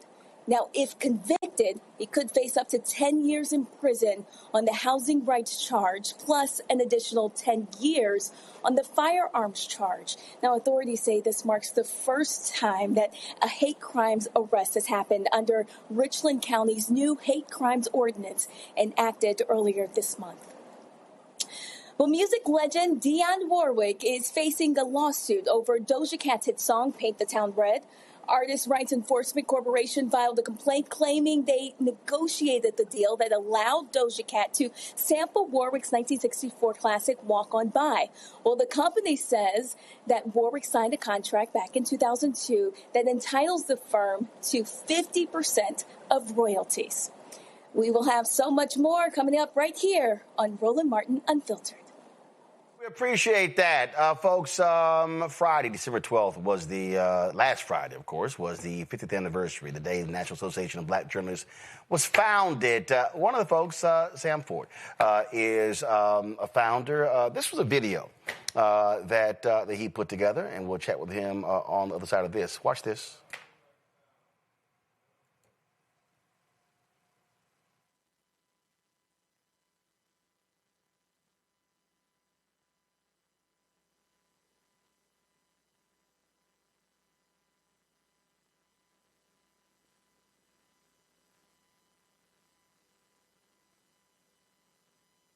Hi, I'm Sam Ford.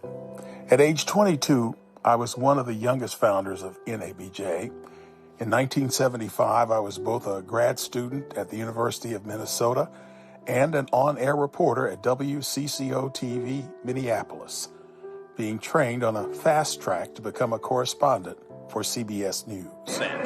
Sam Ford, WCCO Television News reporting. Between those tasks, I produced a documentary on a Wisconsin Indian tribe for a group of liberal Republicans who paid me $1,000, $6,000 in today's money, and gave me a free trip to D.C. to observe a political conference. It was the third conference of black elected officials, mainly organized by black Republicans, but attended mainly by black Democrats, and a large contingent of black journalists, held at Washington's now defunct Sheridan Park Hotel.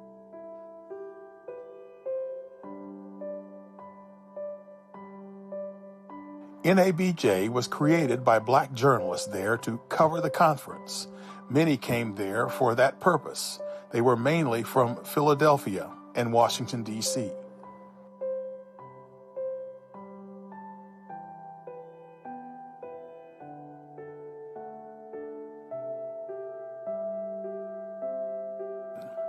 As for 22-year-old me, I didn't know anybody there.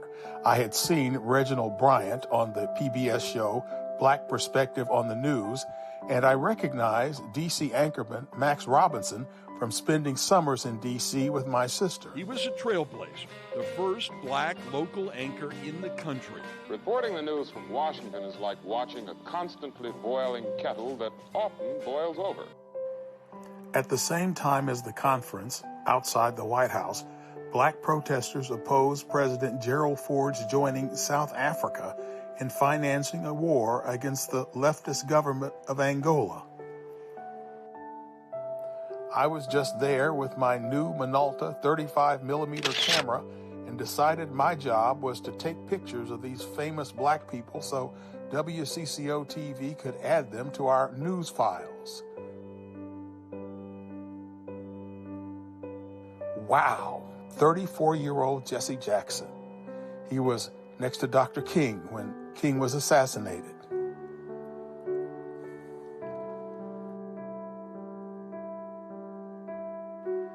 And there she was, Coretta Scott King, Dr. King's widow. As a teen, I had read and enjoyed her book on her life with Dr. King.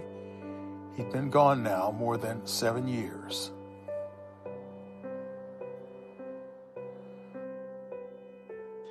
My faith in the Constitution is whole, and I am not going to sit here and be an idle spectator to the diminution of the Constitution.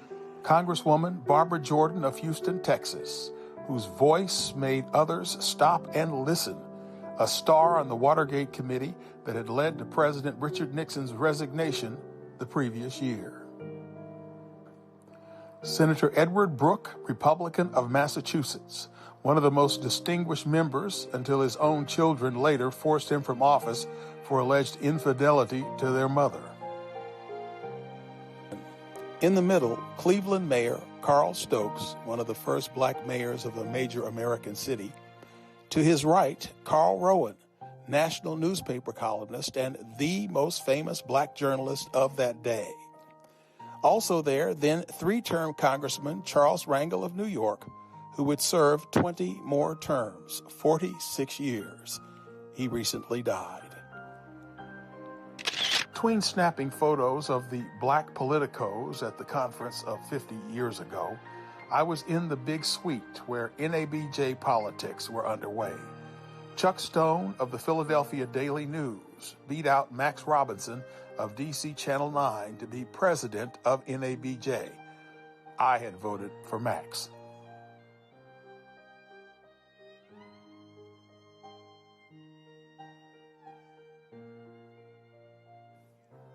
And as for NABJ regions, they pulled out a map of the Department of HEW, Health, Education, and Welfare, and pretty much made those regions NABJ's regions.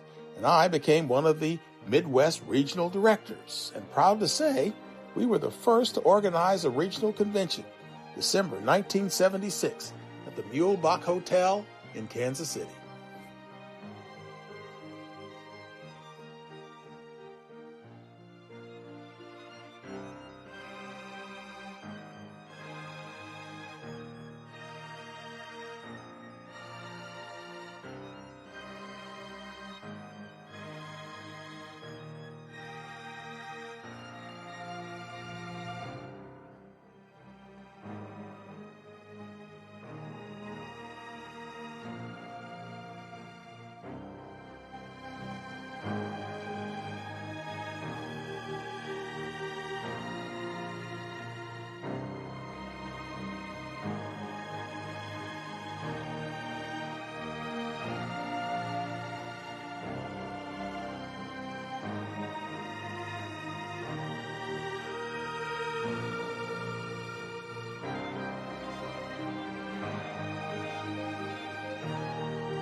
All right, folks, joining us in the studio is Sam Ford. Sam, first of all, it's a great video, and first of all, glad to have you here. So you were 22. How the hell did you get to the meeting?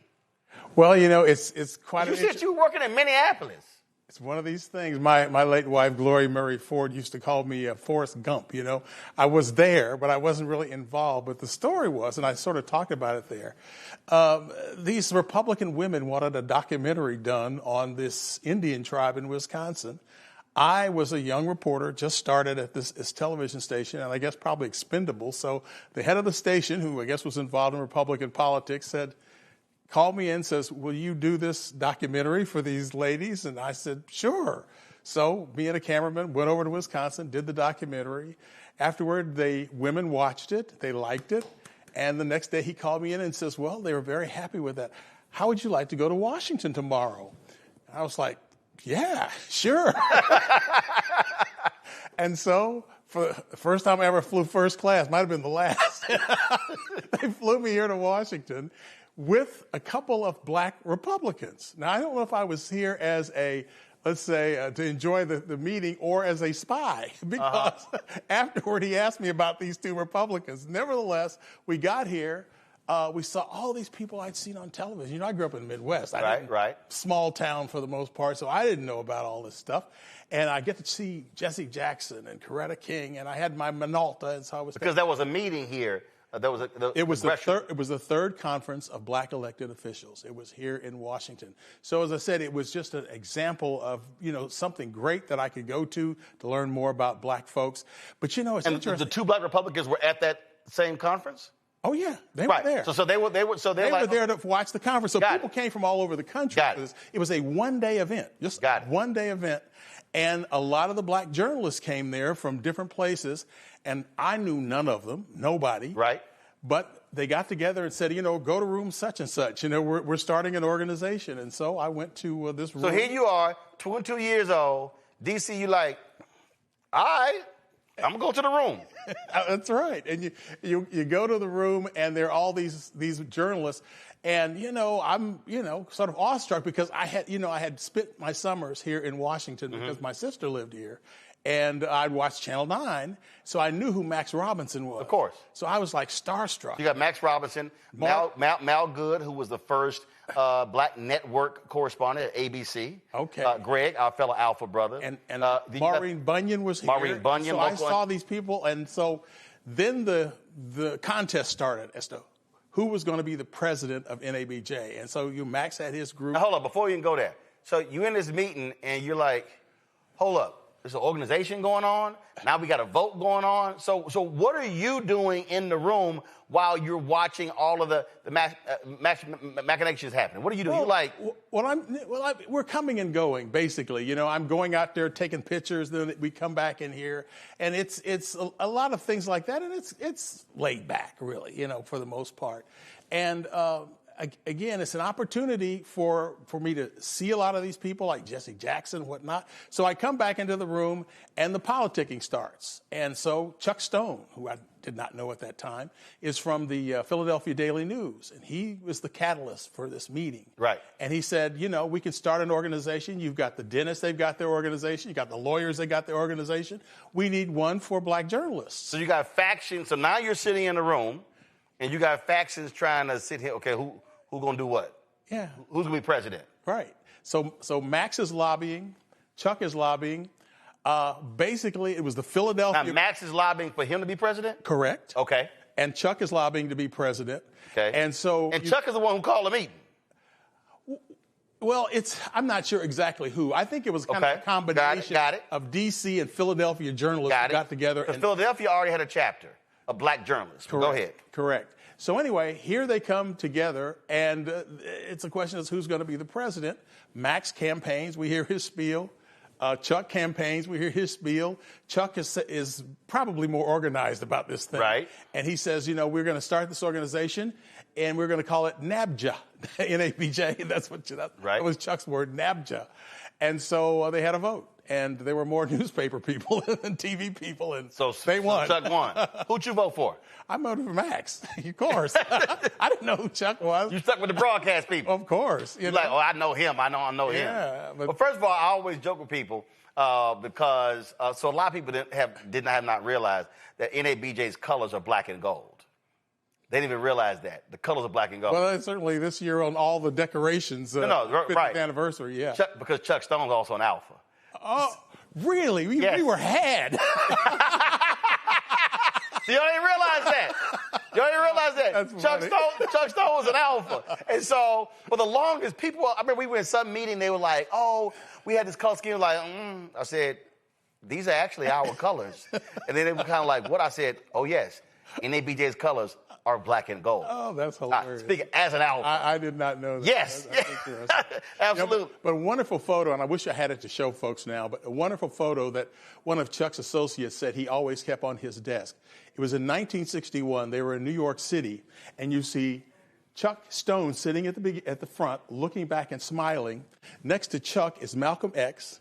Behind Chuck is Adam Clayton Powell, and behind Malcolm is Kwame Nkrumah. And they're all sitting there at this event in New York City. And as I said, it was just a wonderful thing. And I wish I had the photo here, but Chuck has been obviously involved for a long time. Oh, yeah. And they said he was known in Philadelphia as the guy that criminals would want to turn themselves into. Yeah. When they wanted to turn themselves in. Yeah, but see, also Chuck's history before that, Chuck was the editor of Chicago Defender. So you're talking about obviously the most dominant black newspaper in the country as well, and so so many of those folks, Vernon Jarrett, came to Chicago because of Chicago Defender, and all were sort of crossing paths together. What's also interesting, and we've had other finalists on this week, the fact that yes, there are 44 finalists, but there were people who were in that room who were scared to sign the sheet. Why did you sign it? Well, I wasn't scared. I mean, I was the youngest NABJ member, and I had gone to Minnesota to go to school. So you're in the room. You're the youngest person in the room. I'm the youngest person in the room. Now, I know that because Allison asked me. She says, "What month were you born, Sam?" I said, "Oh, she was trying to claim May." She was born in April. It was that close, but yeah, it was no concern of mine. At that point, we really didn't have many black people in the media. And I had gotten into this traineeship with WCCO television, and then ultimately they got to pick a person to be a trainee for CBS News. And so WCCO picked me. And so, my thing is we're trying to get black folks in there. This is a great thing. We need an organization to try to get more black people in the newsroom. Mm-hmm. I'm older than you, and I don't know if you've heard this, but, there were so few black people on television at that time. Jet Magazine every week had a list of the black people who were going to be on national television so you could watch. In fact, the video was playing, and I'm familiar with this because it's been talked about. I knew Randall Robinson, Max Robinson's brother. So when Max was in Virginia, they had him, he was working for a television station because Max Robinson had this unbelievable voice. I mean, he had a television anchor's voice. He also had a television anchor's stature. He walked into the room and you're like, okay, that's the man. So he's in Virginia. He's in Virginia, and they had a partition. You could not see Max. You could hear Max, but you couldn't see Max. So one day, Max just got tired of that shit, and he just tore the damn partition down. The white folks in the town went crazy. They were like, oh my God, that's a nigga. They literally lost their minds because he lost his job. Yeah, he got fired. But he just got sick and tired of not being seen. Like, okay, y'all just wanted my voice, and tore the partition down. All them white folks lost their mind. Max was a very distinguished gentleman. I mean, you really knew you were in the room with class when you were with Max. And, of course, ultimately, he left Channel 9 here in Washington, and he went on to ABC News. He was one of the triumvirate of anchors there on their evening news. Peter Jennings, Max Robinson, and Frank Reynolds. And so knew we were a family. In fact, in Houston, KTRK, the ABC affiliate, was #1 station and still is. The main anchor there, last name Ward, he just died. He was anchor there 50 years. So I knew those three every single day. Peter Jennings was in London, Reynolds was in D.C., they had Max in Chicago. So exactly. knew it quite well. So all of a sudden, so you're in this group and you're the youngest, and like any organization, I mean, you're trying to get it started, and then it's again. So those formative years. Now you go into the 80s, and all of a sudden, you're trying to build. So as you're seeing this thing grow, how is it making you feel to literally watch this thing just go from just this meeting and to a literal organization, to national conventions, to what it is today? It was interesting because for many years it was just basically a club. And so we would have our convention, and then afterward we'd have our business meeting, and somebody would stand up and say, "This is the worst convention that I have ever seen." And they would complain about this and that. And it was pretty much a club until we had our Atlanta convention in, I think, 84. And at that point, the Atlanta Association of Black Journalists, they had a good organization down there. they organized a professional convention. And I remember Katharine Graham, the head of the Washington Post, she personally came down there and ate with people and chatted with people. And then the 84 campaign was going on with Walter Mondale. Mm-hmm.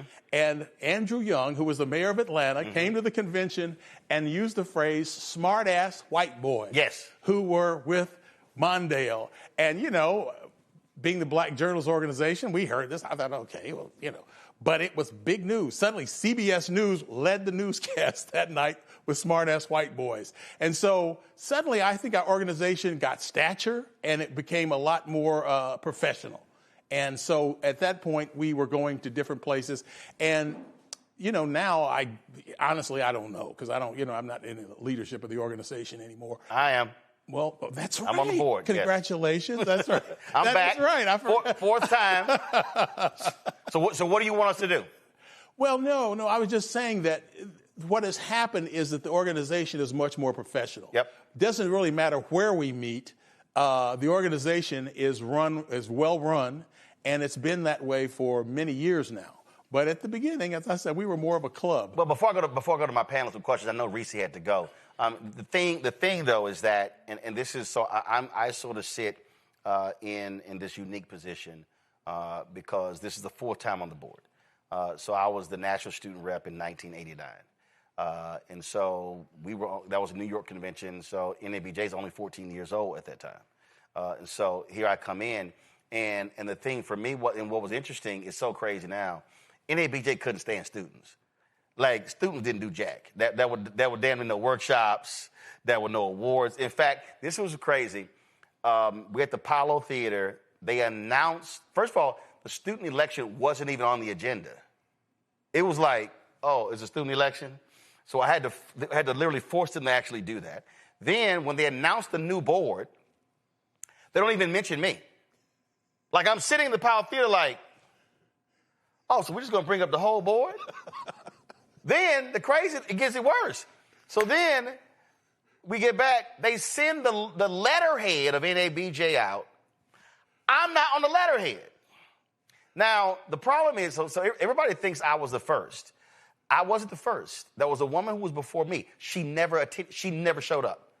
For the longest I knew her name, I can't remember her name. So she was actually the first. I don't know what the hell. She literally I've never met her. She never showed up. And so they were just like, he gonna be the same.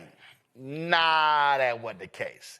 I made them destroy all of the new letterhead unless they put my name on it. And I said, and if you don't, I'm gonna get a pen and write my damn name on every sheet of paper. They were like, damn, we gotta order some new letterhead. So when you talk about how the organization has grown, what I want us to get back to is what I call, and King talked about in his book, Chaos of Community, Where Do We Go From Here, when he called it the Negro Press to be substantive and militant. I don't see militant as a bad word. I believe we have an obligation, just like when Trump was there. I was extremely vocal about not letting that man come to our convention and lie to our face. And my whole deal is, I believe in challenging elected officials? Absolutely. But I said, but you don't let somebody come in your house and disrespect to you and lie, and then you just go, well, I'm just go ahead and let it. Well, we disagree on that, quite honestly. But one of your producers brought this up. This was the Chicago convention. This was when Trump came. I'm looking at this paper. Then I look and realize that's me. See? Right here. See?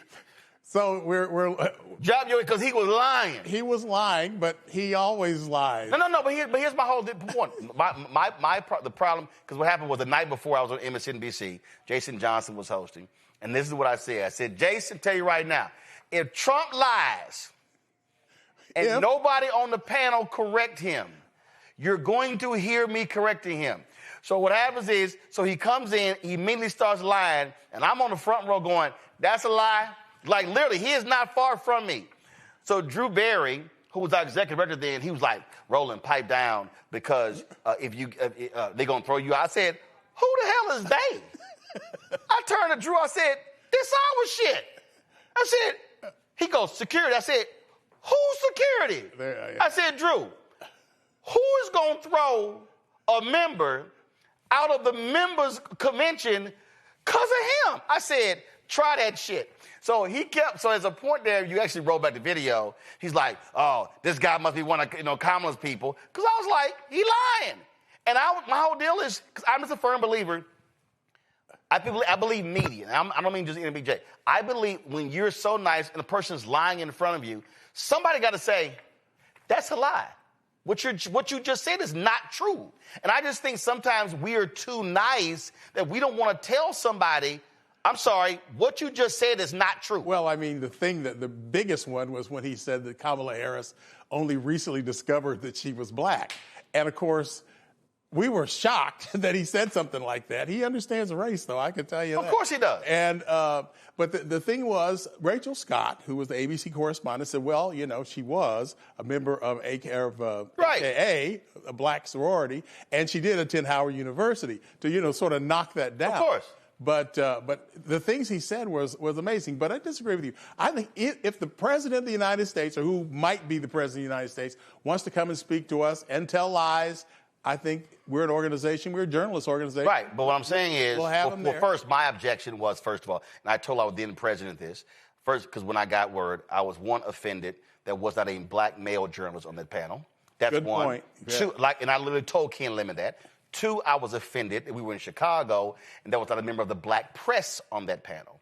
And I said to him, if you had a panel of 4 black men and not a sister, I said the sisters at NABJ would be lighting your ass up. I said, so I had a problem. I had a problem there. And so the issue for me is the issue for me is that if you're going to invite a known liar, then you better have folk there who are prepared to challenge every lie and not allow the lies to be told. Last point before I go to the panel, I also was greatly offended that they allowed Harris Faulkner of Fox News to be on that panel, especially when she wasn't even a member. So my whole deal is, no, if you can't pay your dues, you ain't sitting your ass on that stage. Yeah, I felt that might have been some deal made to get him there. Right, and my whole point is, we don't make deals. Yeah. And if she want to be on that panel, tell her to send that check. That's just me. That's just me. Let me, Greg, your question for Sam. Yes, thank you, Roland. Man, really enjoying this conversation. And thank you, Brother Ford, for being one of the founders, and it's an honor to be in conversation with a living legend. The brother that you mentioned at the beginning of that brilliant short film, I'm going to show that to my students, in fact, the great Reggie Bryant. I knew Reggie Bryant, Philadelphia. Yeah, Reggie, right. He was the first, great radio host. First national black program, really, was hosted by Absolutely. him. WHYY, Absolutely. Philadelphia. Yes, sir. Yes, sir. And he spent, as you know, as you both know, as you all know, spent time in black radio. When I came to Philadelphia in the early 90s, he had a show on WHAT called In Pursuit of Truth. And the question I want to ask you is about the current generation and future generations and preparedness. Reggie was so brilliant in his questioning and his debate skills and his conversations because I think in part he was so very well read.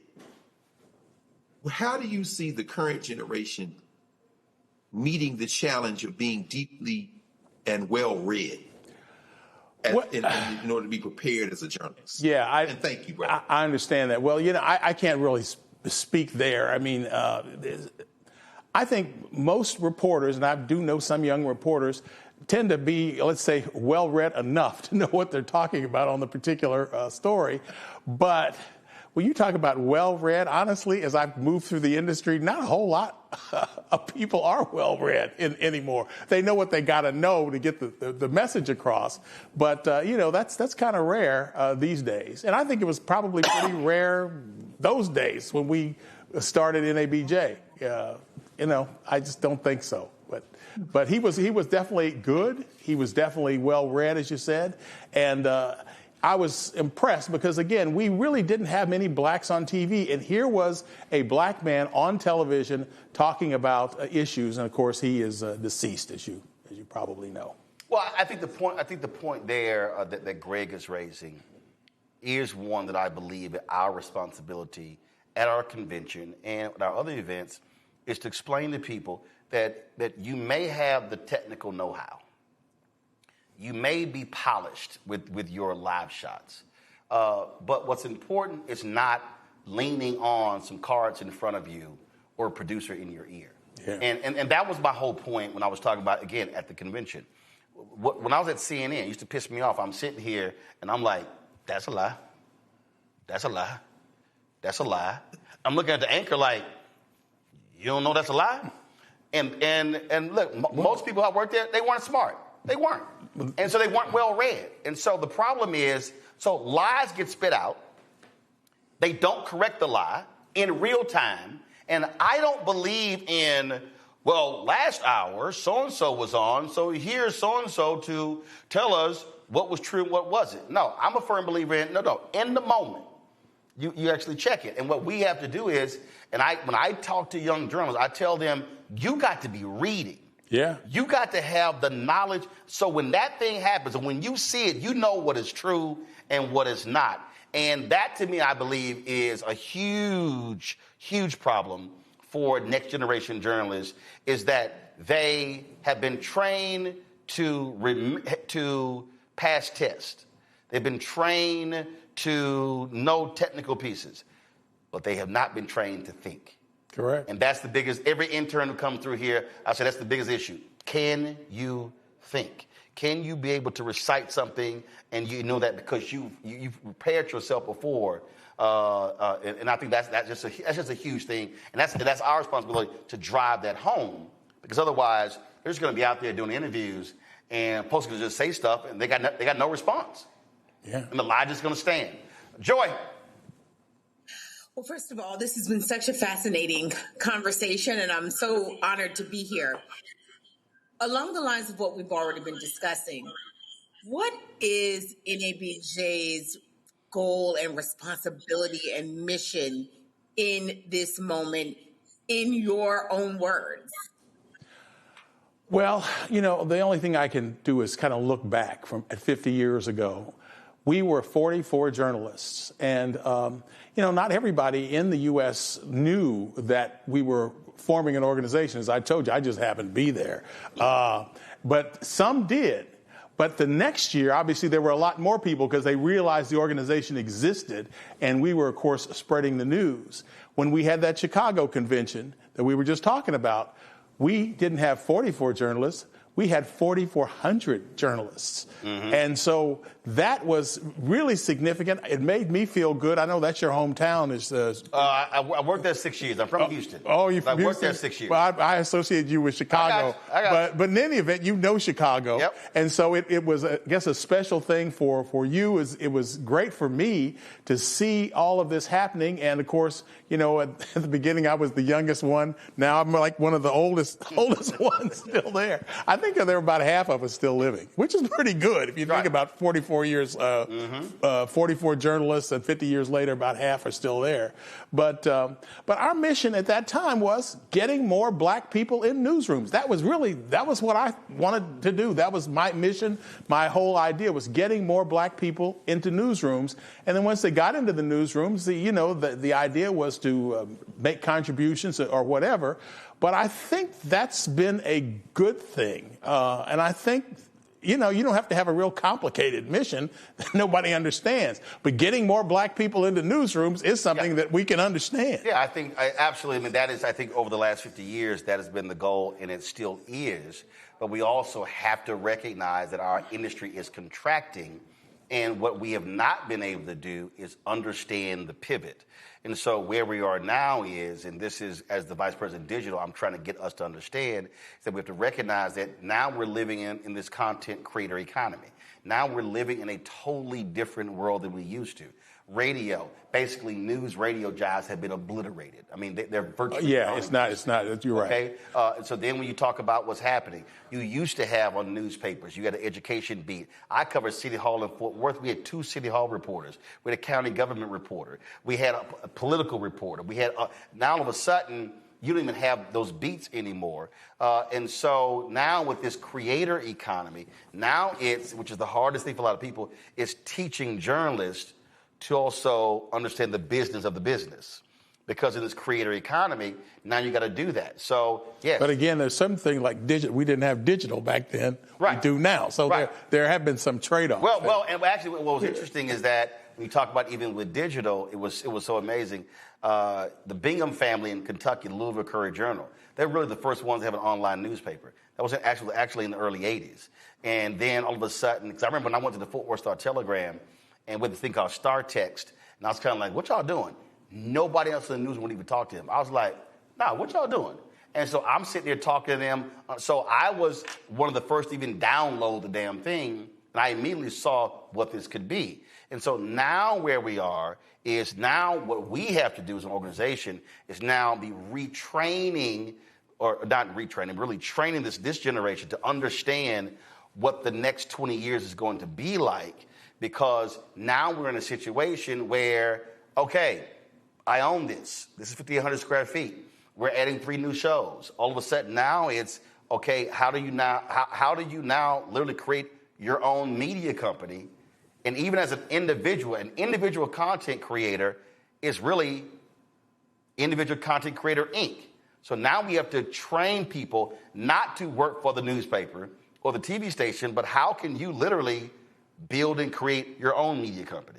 Yeah. Because that's where the industry is shifting. And one other thing, Roland, that NABJ has done, we have the exhibit center, right? And this is a center where young people come from all over the country to get jobs.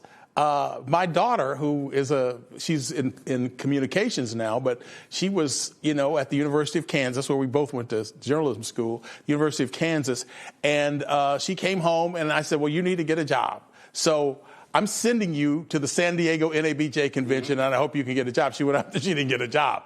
But nevertheless, that is where a lot of people go, because the television companies are there. Right. Now, Channel 7 is owned by Sinclair, right, which is a right-wing outfit, and I worked for them. They were fine to me. But nevertheless, one good thing about Sinclair is they have a lot of television stations, a lot of small-market television stations. Nexstar. And you come in there, you can get a job from them. I mean, you're not going to be making much money, but the point is you need to get a job. So one of the things NABJ is it's become a place where if you want to find a black reporter, or you're a black reporter who wants to find a job, you meet at NABJ. Here's what we experienced this year. We had a drop-off of about 40 of those exhibits this year. Donald Trump. And because of the entire anti-DEI, what I've been saying is we have to fortify the organization, because of the next 3 years, we're going to see the exact same thing. So now we're going to see, in the next 3 years, we're going to see who actually gives a damn about diversity,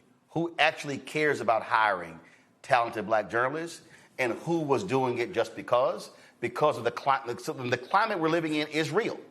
Well, I noticed, though, I was thinking about that, but Sinclair had a big operation at NABJ this year. Fox News had a big operation at NABJ this year. So, yeah, I mean, but the point is, at some point, if you're a black reporter, you want a job. If you're a company that you want to hire black reporters, because you need black reporters if you're covering the news in these cities. Okay, and so the fact that NABJ exists, it is a place where the two can meet, and that's been one wonderful thing about our organization. Well, look, Sam, we appreciate it. Thanks for being at that meeting and being one of the 44 panelists. We appreciate it. Thank you. Folks, got to go to break. We come back, our Marketplace segment. Of course, Christmas is around the corner. And, of course, it's all about supporting our black-owned businesses on shopblackstarnetwork.com. That's next right here on Roland Martin Unfiltered on the Black Star Network. They said the quiet part out loud. Black votes are a threat, so they erased them. After the Supreme Court gutted the Voting Rights Act in 2013, Republican legislatures moved fast. New voter ID laws, polling place shutdowns, purges of black voters from the rolls. Trump's Justice Department didn't stop it, they joined in. In 2018, his DOJ backed Ohio's voter purge system, a scheme that disproportionately erased black voters. Their goal, erase black votes and political power. Yeah, that happened. These are the kinds of stories that we cover every day on Roland Martin Unfiltered. Subscribe on YouTube and download the Black Star Network app. Support fact-based independent journalism that centers African Americans and the issues that matter to our community.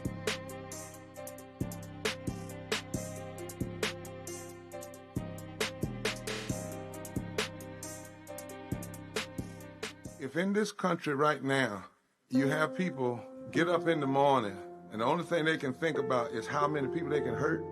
And they got the power. That's the time for mourning.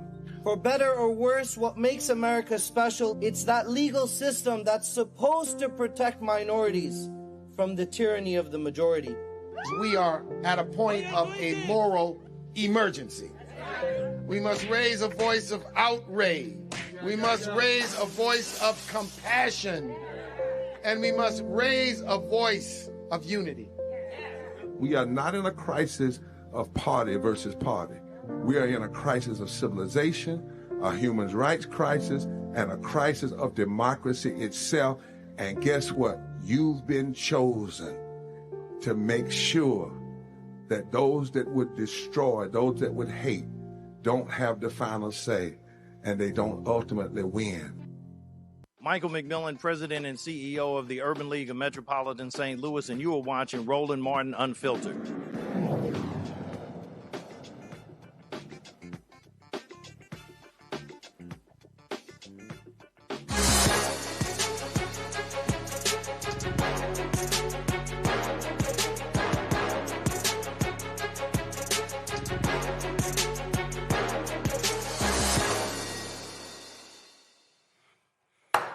Folks, so Christmas is next week, and of course, we've got all of our Shop Black Star Network products. You see them all to my left here. So you name it, we got it. Get a shot of that. Come on, get a shot of that. So now we got one more to add to all the products here. We've had other folks on talking about skincare and talking about all the different things along those lines. But when it comes to men, most of these folks we've had on have been talking about skincare and hair for women as opposed to men. Well, joining me right now is the owner and founder, Miguel Martinez. That's right, Smooth Redefining Self-Care. You look at, we've got the products right here, and it's called That Smooth. And so, Miguel, glad to have you here. So take me through here. All right, so you've got, again, when you look at this business, it's a massive business targeting women. But in the last 10 years or so, we've seen an increasing number of companies focus on skincare and products for men. You got me? Yeah. Oh, yes. I'm sorry. I had lost my audio for a moment. So what I'm saying is that, like, really, I dare say, the last decade, we've seen an increasing number of companies really focusing on the skincare and beards and all of that when it comes to men. Talk about when did you create this and what was the impetus for it? Okay. Well, first, I want to thank you for featuring us on your show, and I want to thank the viewing audience as well. So our journey started really as a result of personal need. So I'm a former investment professional. I was a stockbroker, then a mortgage professional. So I always had to, look presentable. And there was a time, you remember, when there was a thing about beards. And so just over decades, my skin just suffered from a lot of irritation. I was getting hyperpigmented under my jaw. Around the same time, my sons were having issues too. My son, Miguel, he was really stepping up. Actually, he went to work on Capitol Hill as special counsel to John Lewis and also on the House Ways and Means Committee, and he was bumping up badly. My other son, Robert, he was an artiste, an art curator. He produced music. In fact, Snoop Dogg's latest track, they're actually using, or his latest song, they're actually using his track, Raphael. So he had issues with his beard, skin flaking, and the like. So I just decided, you know what, I'm going to do something about it, but with one caveat, because we have a strong oral history in our family. And my mother was the first one who we know of who contracted cancer. And so now we know that if you're living next to, smokestacks and you're drinking contaminated water, certainly, that's where we saw, cancer rates high. Well, that was not the case for us. And so I began to study and realized that there's this thing called acute poisoning. And I started to look at the ingredients that were in our products, things like phthalates, which actually affect your genitalia, your reproductive capacity, parabens, which cause male breasts to grow, causes erectile dysfunction, artificial fragrances. So, for example, if I put fragrance or I put parfum, I can legally put up to 300 chemicals in there to enhance the aroma. So I went with essential oils. But the point was, is I wanted to create something that was effective in the way that it would not only improve the appearance and condition of my skin, but would allow me to shave and my son to shave without razor bumps, irritation. So, for example, like one of our products, our shaving cream mask, is literally infused with Dead Sea mud, which removes impurities, rebalances the pH. It's basically a mask. Keeps your pores tight. Baobab oil actually rebuilds the skin from the inside out. And argan oil, which is a super penetrator, and safflower oleosomes to retain the moisture. So after a period of time, people started to notice the difference, and they started to ask me for it. So my wife challenged me. She said, there are millions of guys like you and the boys in America, so you should look at it. And so I did the math, and I realized that just in men's grooming, that men of color comprise about 30% of that market. That market right now, that number right now is right at about 5 billion, with 1 to 1.5 billion leaning toward luxury products. And so I always bought luxury. I'm a healthy guy, I had a professional background. So I wanted to create something that was a luxury product for us, but that was built around multi-purpose ingredients that provides multiple benefits per product, as opposed to the competition is usually one product, one benefit. We're one product, 3 benefits. And so, we were successful at it. The thing I'm most proud of is that in the 7 years that we've been in existence, we've yet to have a product return because it didn't live up to its claims. So let's talk about the products. So right here, we've got the premium natural shaving product set. That's what we got. That's what we got right here. And so we got the pre-shave oil, shaving cream, aftershave balm. So walk us through that. So shaving. Why should we be using a pre-shave oil?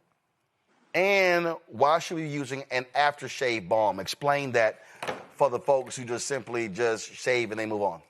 Right. Well, and obviously, and I'm taking the skincare approach. So for us, but it's especially important for men with textured hair. What the pre-shave oil does, first and foremost, it's going to coat the skin to prevent irritation and allow the razor to glide. Ours, the way it's formulated, literally binds to the hair and makes it slick. So it prevents you from getting razor bumps because, the hair maintains, its pliability, its slickness. And I would say prior to that, of course, is we need to wash our face and always apply a hot towel, like these commercials that we see, and we have to go way back. I had an uncle who I would just watch him groom.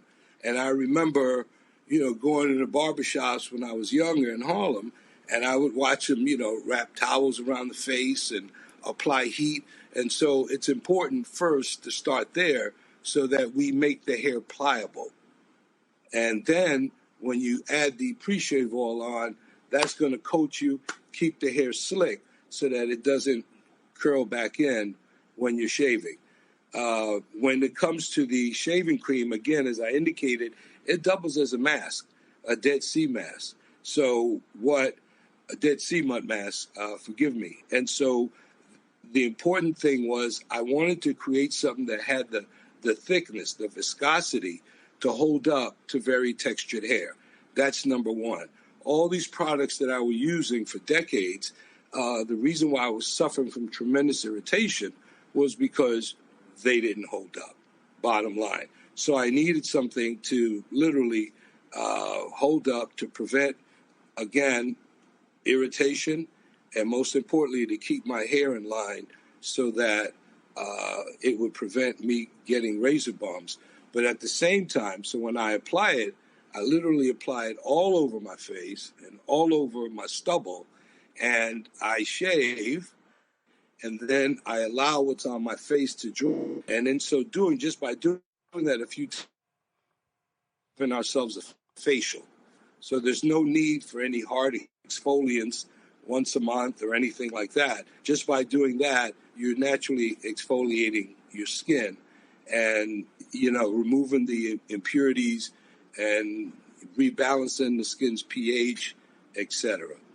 Now, the aftershave facial balm, that's a super product. I actually use it every day, whether I shave or not. And even now, I'm sporting a very low beard. I still use it. Its benefits is first and foremost, it calms the skin, okay, with things like chamomile, colloidal oatmeal. And then it's got beta-glucans, which helps to rebuild the skin. But also, beta-glucans is to the skin what mortar is to bricks. It fortifies it, protects it against environmental stressors. There's natural menthol, which cools the skin. There's hyaluronic acid, which women know about way more than we do. But what it does, that carries 100 times its weight in moisture. So it keeps the skin plump and youthful looking. And then the ingredient I have in there called safflower oleosomes, and that is nature's moisture delivery system. So what the oleosome does, let's say in the safflower plant, is that it releases hydration constantly so that the flower doesn't wither. So we actually grabbed the patented formula. It's not our patent, but we infused it with safflower oleosomes to release hydration all day long. So it is non-greasy. None of it's going to compete with your cologne. And it's very light, but it's going to keep your skin hydrated and protected. Absolutely. Now, before I go to our panel, before I go to Joy and Gray to ask questions, I've been doing this for several years now. You have this two-piece single blade razor. And for the longest, a lot of men were sitting here buying the razors, and they were spending crazy amounts of money buying razor blades in stores. And a lot of folks have been going to these blades here where you're just buying the steel blade replacements. Explain why. Okay, well, it is interesting. If you see here, this is a 1950 Gillette Black Beauty that I inherited from my uncle. Wow. The family gave it to me. And even before that, you see this straight razor, and this is 100 years old. Now, that bad boy was used for some other stuff, too. We're not going to go into that. That's right. It started to go out of style in World War I, because in World War I, they had to wear gas masks to protect from chemical warfare. But the reason why that razor is so good, first of all, it does have new technology. I don't know if you open it up, you'll notice that it's got a heavy handle. Yeah, this is a very heavy handle. It's got a knurled handle, so even if your hands are wet or soapy, it's not going to, and I was going to take, it's a two-piece, so you turn it upside down to open it. I got it. As opposed to three pieces, and you just stick it back in and just put the blade on, roll it back on. But the benefit, the real benefit to that razor is that first and foremost, it's perfectly weighted so that you apply zero pressure to the blade. The other thing is with the closed comb and the design that it has, it's not going to put too much of that blade on your skin in order to irritate it. So it's going to give you a very close shave without irritation. All you do basically is you tilt it 30-degree angle, and you take short strokes, and you spin it and take short strokes. The other thing is it's more environmentally friendly because it's made out of chrome-plated solid brass. So it's made out of metal. So if it was left and lost in whatever amount of years, it's going to disintegrate back into the earth as metal.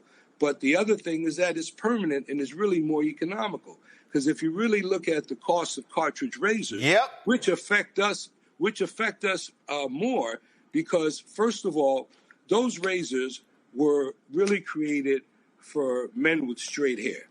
That ain't us. Okay, hold up. This is a black show, Miguel. Those razors were created for white men. Go ahead. Right, plain and simple. And the reason being is that because their hair is straight, that first blade literally comes and it pulls and over pulls the hair, so that when the other blades come, that means the hair has some space between the skin and where it is in the follicle. And see, that doesn't work for us, because first of all, you have 2, 3, now up to 5 blades coming against barely protected skin, which means it's taken off too much of the skin barrier. When that happens, the first thing that the skin loses is moisture very rapidly. But the other big danger is that by overcutting our hair, and if it's sitting below the skin level, then when it dries, it's going to do its natural curl. It's going to curl, wave, and that's the main cause of razor bumps. Wow.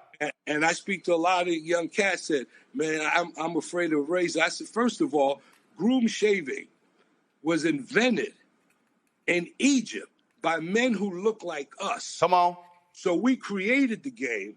We were the first groomed people on the planet. So it's not that, it's technique. And if you look at pictures of your grandfathers and your great-grandfathers and great-uncles that were shaving, you don't see them bumped up.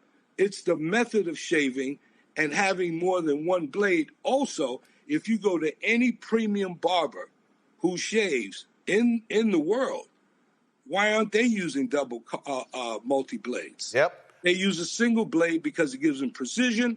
It allows them to shave close. And there's a method of shaving that, in a nutshell, with our system, you're going to get a barbershop level shave, but at home. And we also have instructions in there on how to use it. Greg, first question, Greg, from Miguel. Was that smooth? Man, that this is an amazing conversation. You're absolutely right, Brother Miguel. I've been to Egypt a dozen times, Kemet, and led tours, and what you don't see on those walls is men with beards. Usually the beards are the foreigners. So I mean, but the shave is tight. And across Africa, where are the bumps? The fades are tight, man. So I want to ask you. I wanted to ask you about your mother, and I wanted to ask you about your beloved Harlem. And when you lifted up that straight razor, of course, I thought about Bumpy Johnson. And so I want to ask you about the. No, I want to ask you. See, you so cool with it. I've been looking at the website. What is the role of style in general and Harlem style in particular in your approach, brother? Well, Harlem, it's like, and I grew up on 125th Street, so you can imagine I'm a couple of blocks from the Apollo, and just in my era, even the gangsters, like, they dressed up. I mean, I don't know what decade that happened, in the 90s or early 2000s, where thugs wanted to look, like thuggish. So well, it all changed when Timberlands became dress shoes. Right. I'm sorry. I got to wear shoes that are either suede or can be polished. Right. And also growing up, you talk about the sneaker style now. So in Harlem, we would dress. I mean, alpacas, we were impeccably dressed.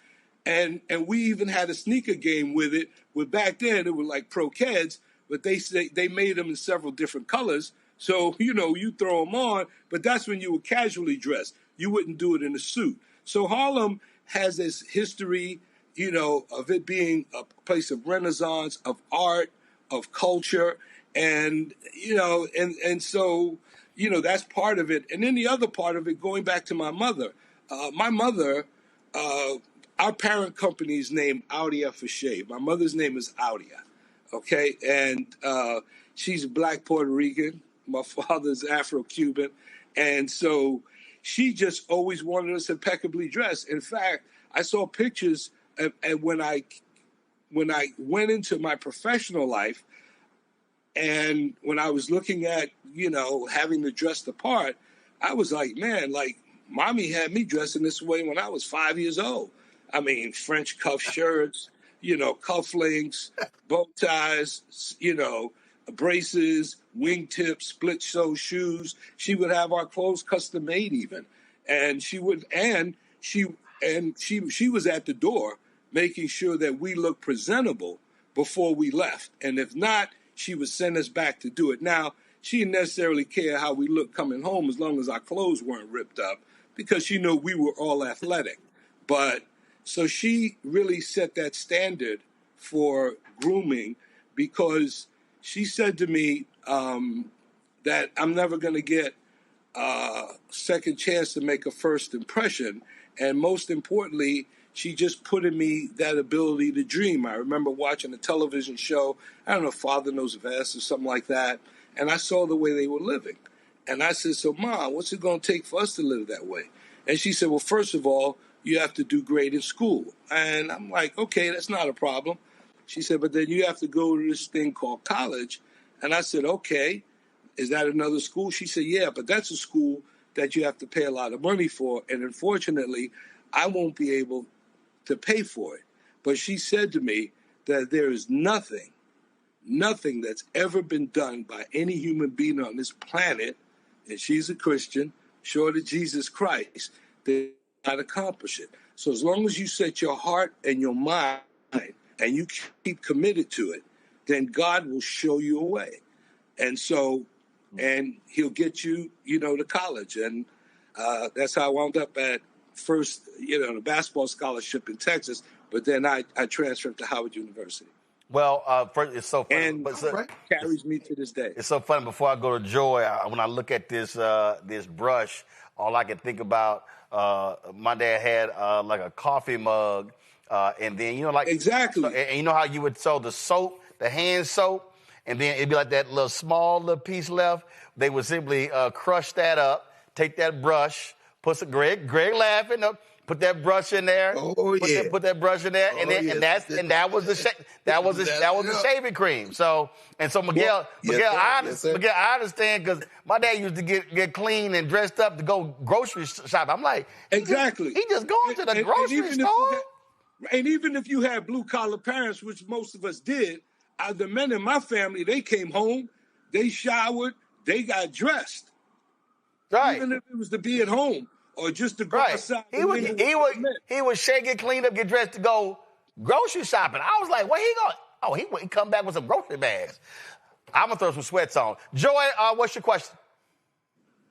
Well, first of all, let me just thank Reese for leaving early so I can be on with these three fine black men. Y'all are just looking great tonight, Miguel.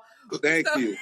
Miguel, woo! Listen, let me ask you, what are you doing, to get in some stores so that we can, the more we ain't getting no stores. Products. No, Joy, they going to the website. We buying direct. All right, we'll go black. to the website. That's fine. We buying direct go to the black. Website. Yeah, but I'll answer your question, Joy. And actually, I was watching Boris Kidjo, and I think he gave a great explanation. What it is, we have been in retail. We launched in Whole Foods stores. Okay, and then when Amazon purchased them, they went from, if you know, Whole Foods mantra was local first. So we started in one store in Harlem, spread around the region. Amazon comes, purchases them, and they go national first. On top of that, they didn't want to give us exposure on the website, and they had this marketing or merchandising deal that we had to do, which I felt that it was a loss leader. Because if no one's showing your product that has the incentive to sell it, more than likely they're not going to sell it. So we pulled out of that. We were accepted, and our products were offered at Macy's. It was online because it was during the pandemic. And we now do have product that's being sold in bulk department stores from Maryland through Texas. But we're not renewing those relationships. And the main reason why is, and this is what our people really, really have to get, and that is when I'm dealing with a retailer, okay, first of all, since the pandemic, nobody's afraid to press a button. You're going to get what you order. Yep. Number two, the deal with a retailer is this. We are sending our customers to the retailer, and then the retailer maintains the first-person relationship with our customer. So even if I'm stocking a retailer, okay, and let's just do the math.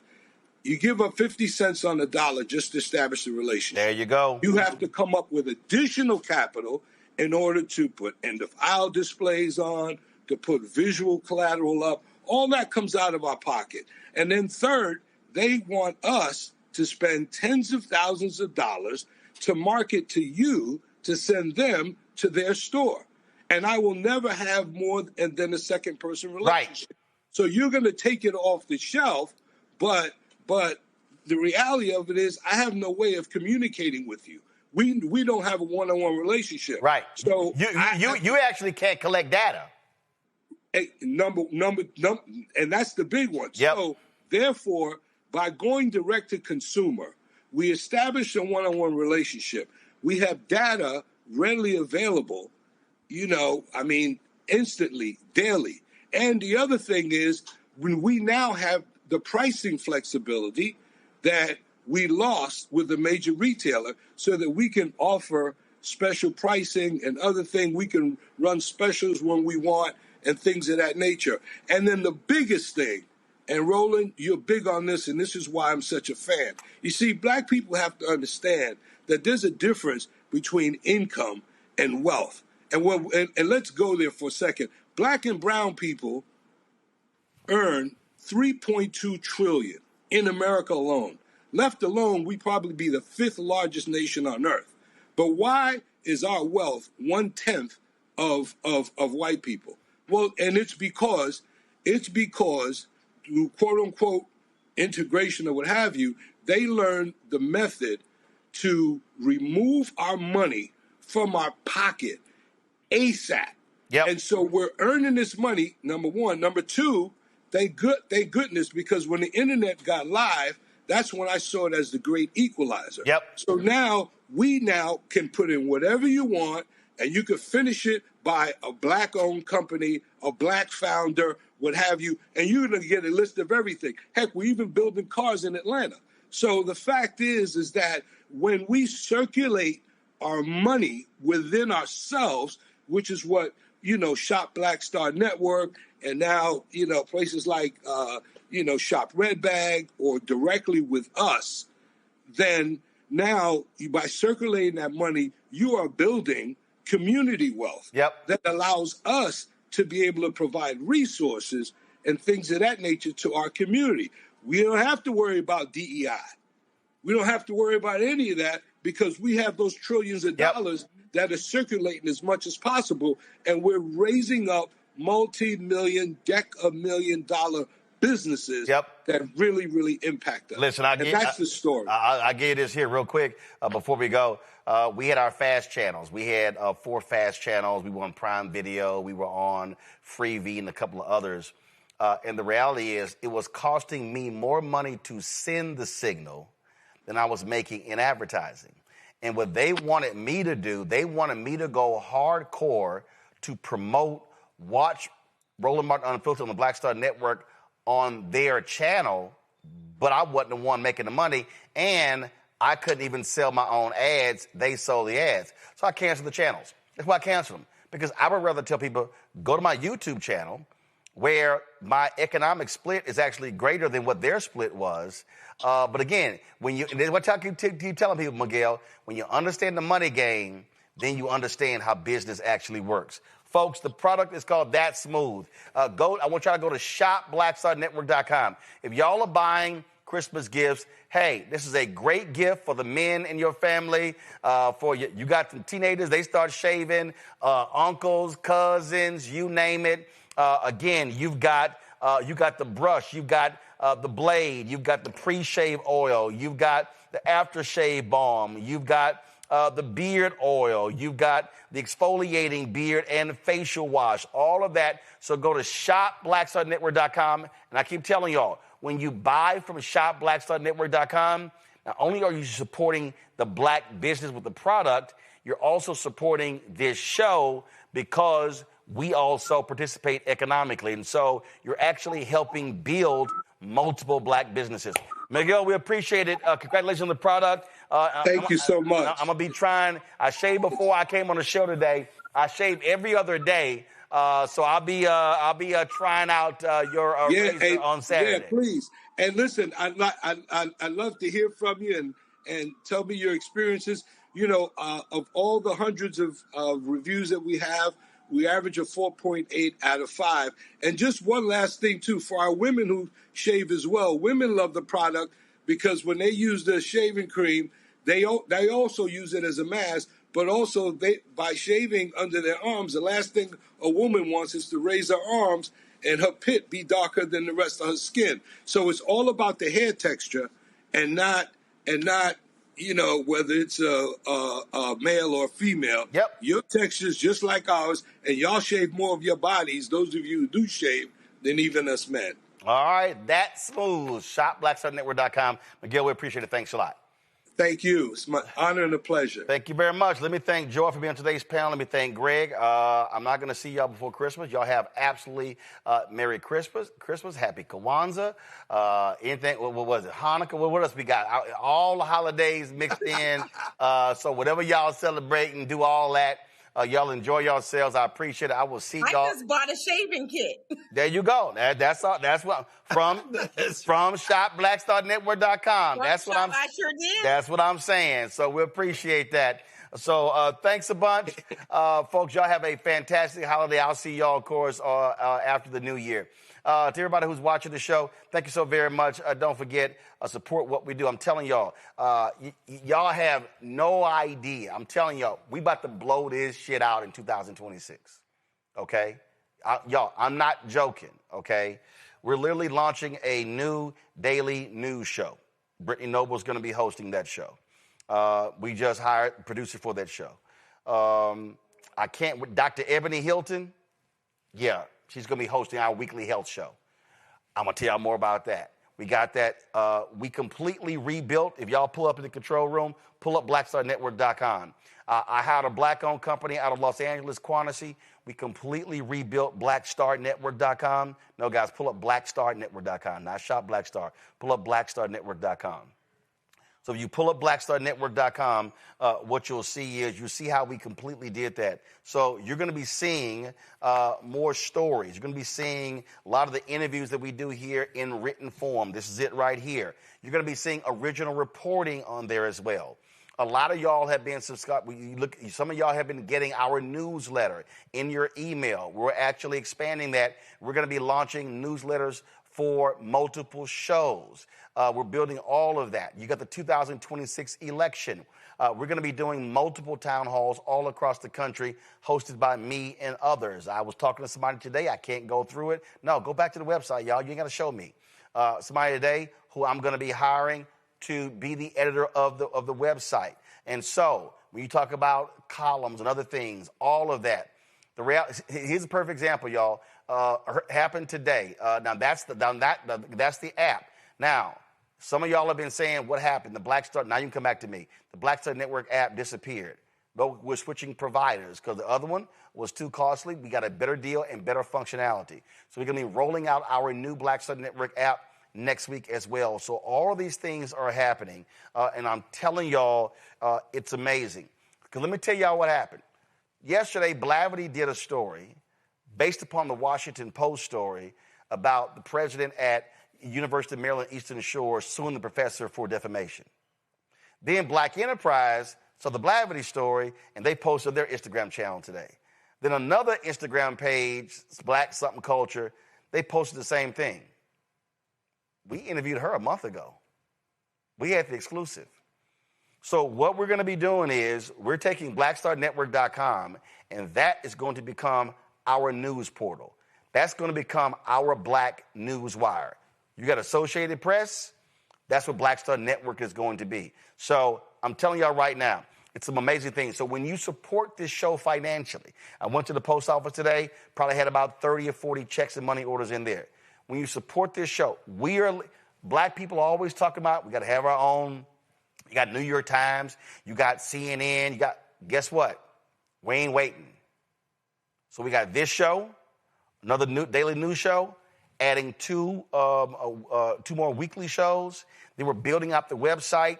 We're going to be completely building out this Black news and information network. That's what we're doing. So when you give, that's what your dollars are going to support. This week alone, I've already hired 3 people. I'm about to hire a 4th person. I hired another person. So literally, we've got 5 new people who are going to be joining our team in 2026 that we didn't have in 2000. No, not 5. We're going to actually, no, it's not 5. I'm sorry. It's going to be 7. 7 new people who are going to be joining our team in 2026 that we didn't have in 2025. So when our anniversary, September 4th, when you saw me saying, hey, let's raise $1 million, this is what I'm talking about. Okay? I just pressed the button yesterday where we are doing almost $200,000 in equipment upgrades. All right? Massive equipment upgrade on audio in the control room, new robotic cameras, stuff on the road as well. Y'all, all this stuff costs money. And so I'm always saying that we can't keep saying, man, why we don't have anybody covering our stuff. Y'all, because they can't afford it. They can't afford it. They can't afford reporters. They can't afford the equipment. We're building this. And we ain't got millionaires, billionaires who are supporting us. We don't have, matter of fact, we got one major person. I'm not going to get the person's name. The person sent us $100,000 after they saw what this appeal is because they believe in what we're doing. But we have been able to build this on $1, $5, $10, $20, $25, $50 donations. And I'm telling y'all right now, we ain't playing games. Trump is going to be there for 3 years. They're trying to defund Black America. Corporations are not spending money. Somebody has to hold them accountable, and that's going to be us. So if you want to contribute using the Cash App, use the Stripe QR code. You see it right here, bottom left-hand corner. PayPal's R. Martin Unfiltered. Venmo's RM Unfiltered. Zelle. Roland at RolandSMartin.com. Roland at RolandMartinUnfiltered.com. Checks in money order. Make it payable to Roland Martin Unfiltered, P.O. Box 57196, Washington, D.C., 20037-0196. I'll tell you once the new app goes live to download the app. And so I'll let you know that's Get My Book, White Fear, How the Browning of America is Making White Folks Lose Their Minds. Available at bookstores nationwide. You can also get the audio version on Audible that I read. You also, of course, can get our Black Star Network, Roland Martin Unfiltered swag by going to shopblackstarnetwork.com. You want to get that shirt? Don't blame me. I voted for the Black woman. We got it in a T-shirt. We got it in a hoodie. We got it in a crew neck right there on the website. We got it in black and white. So you got different colors right there as well.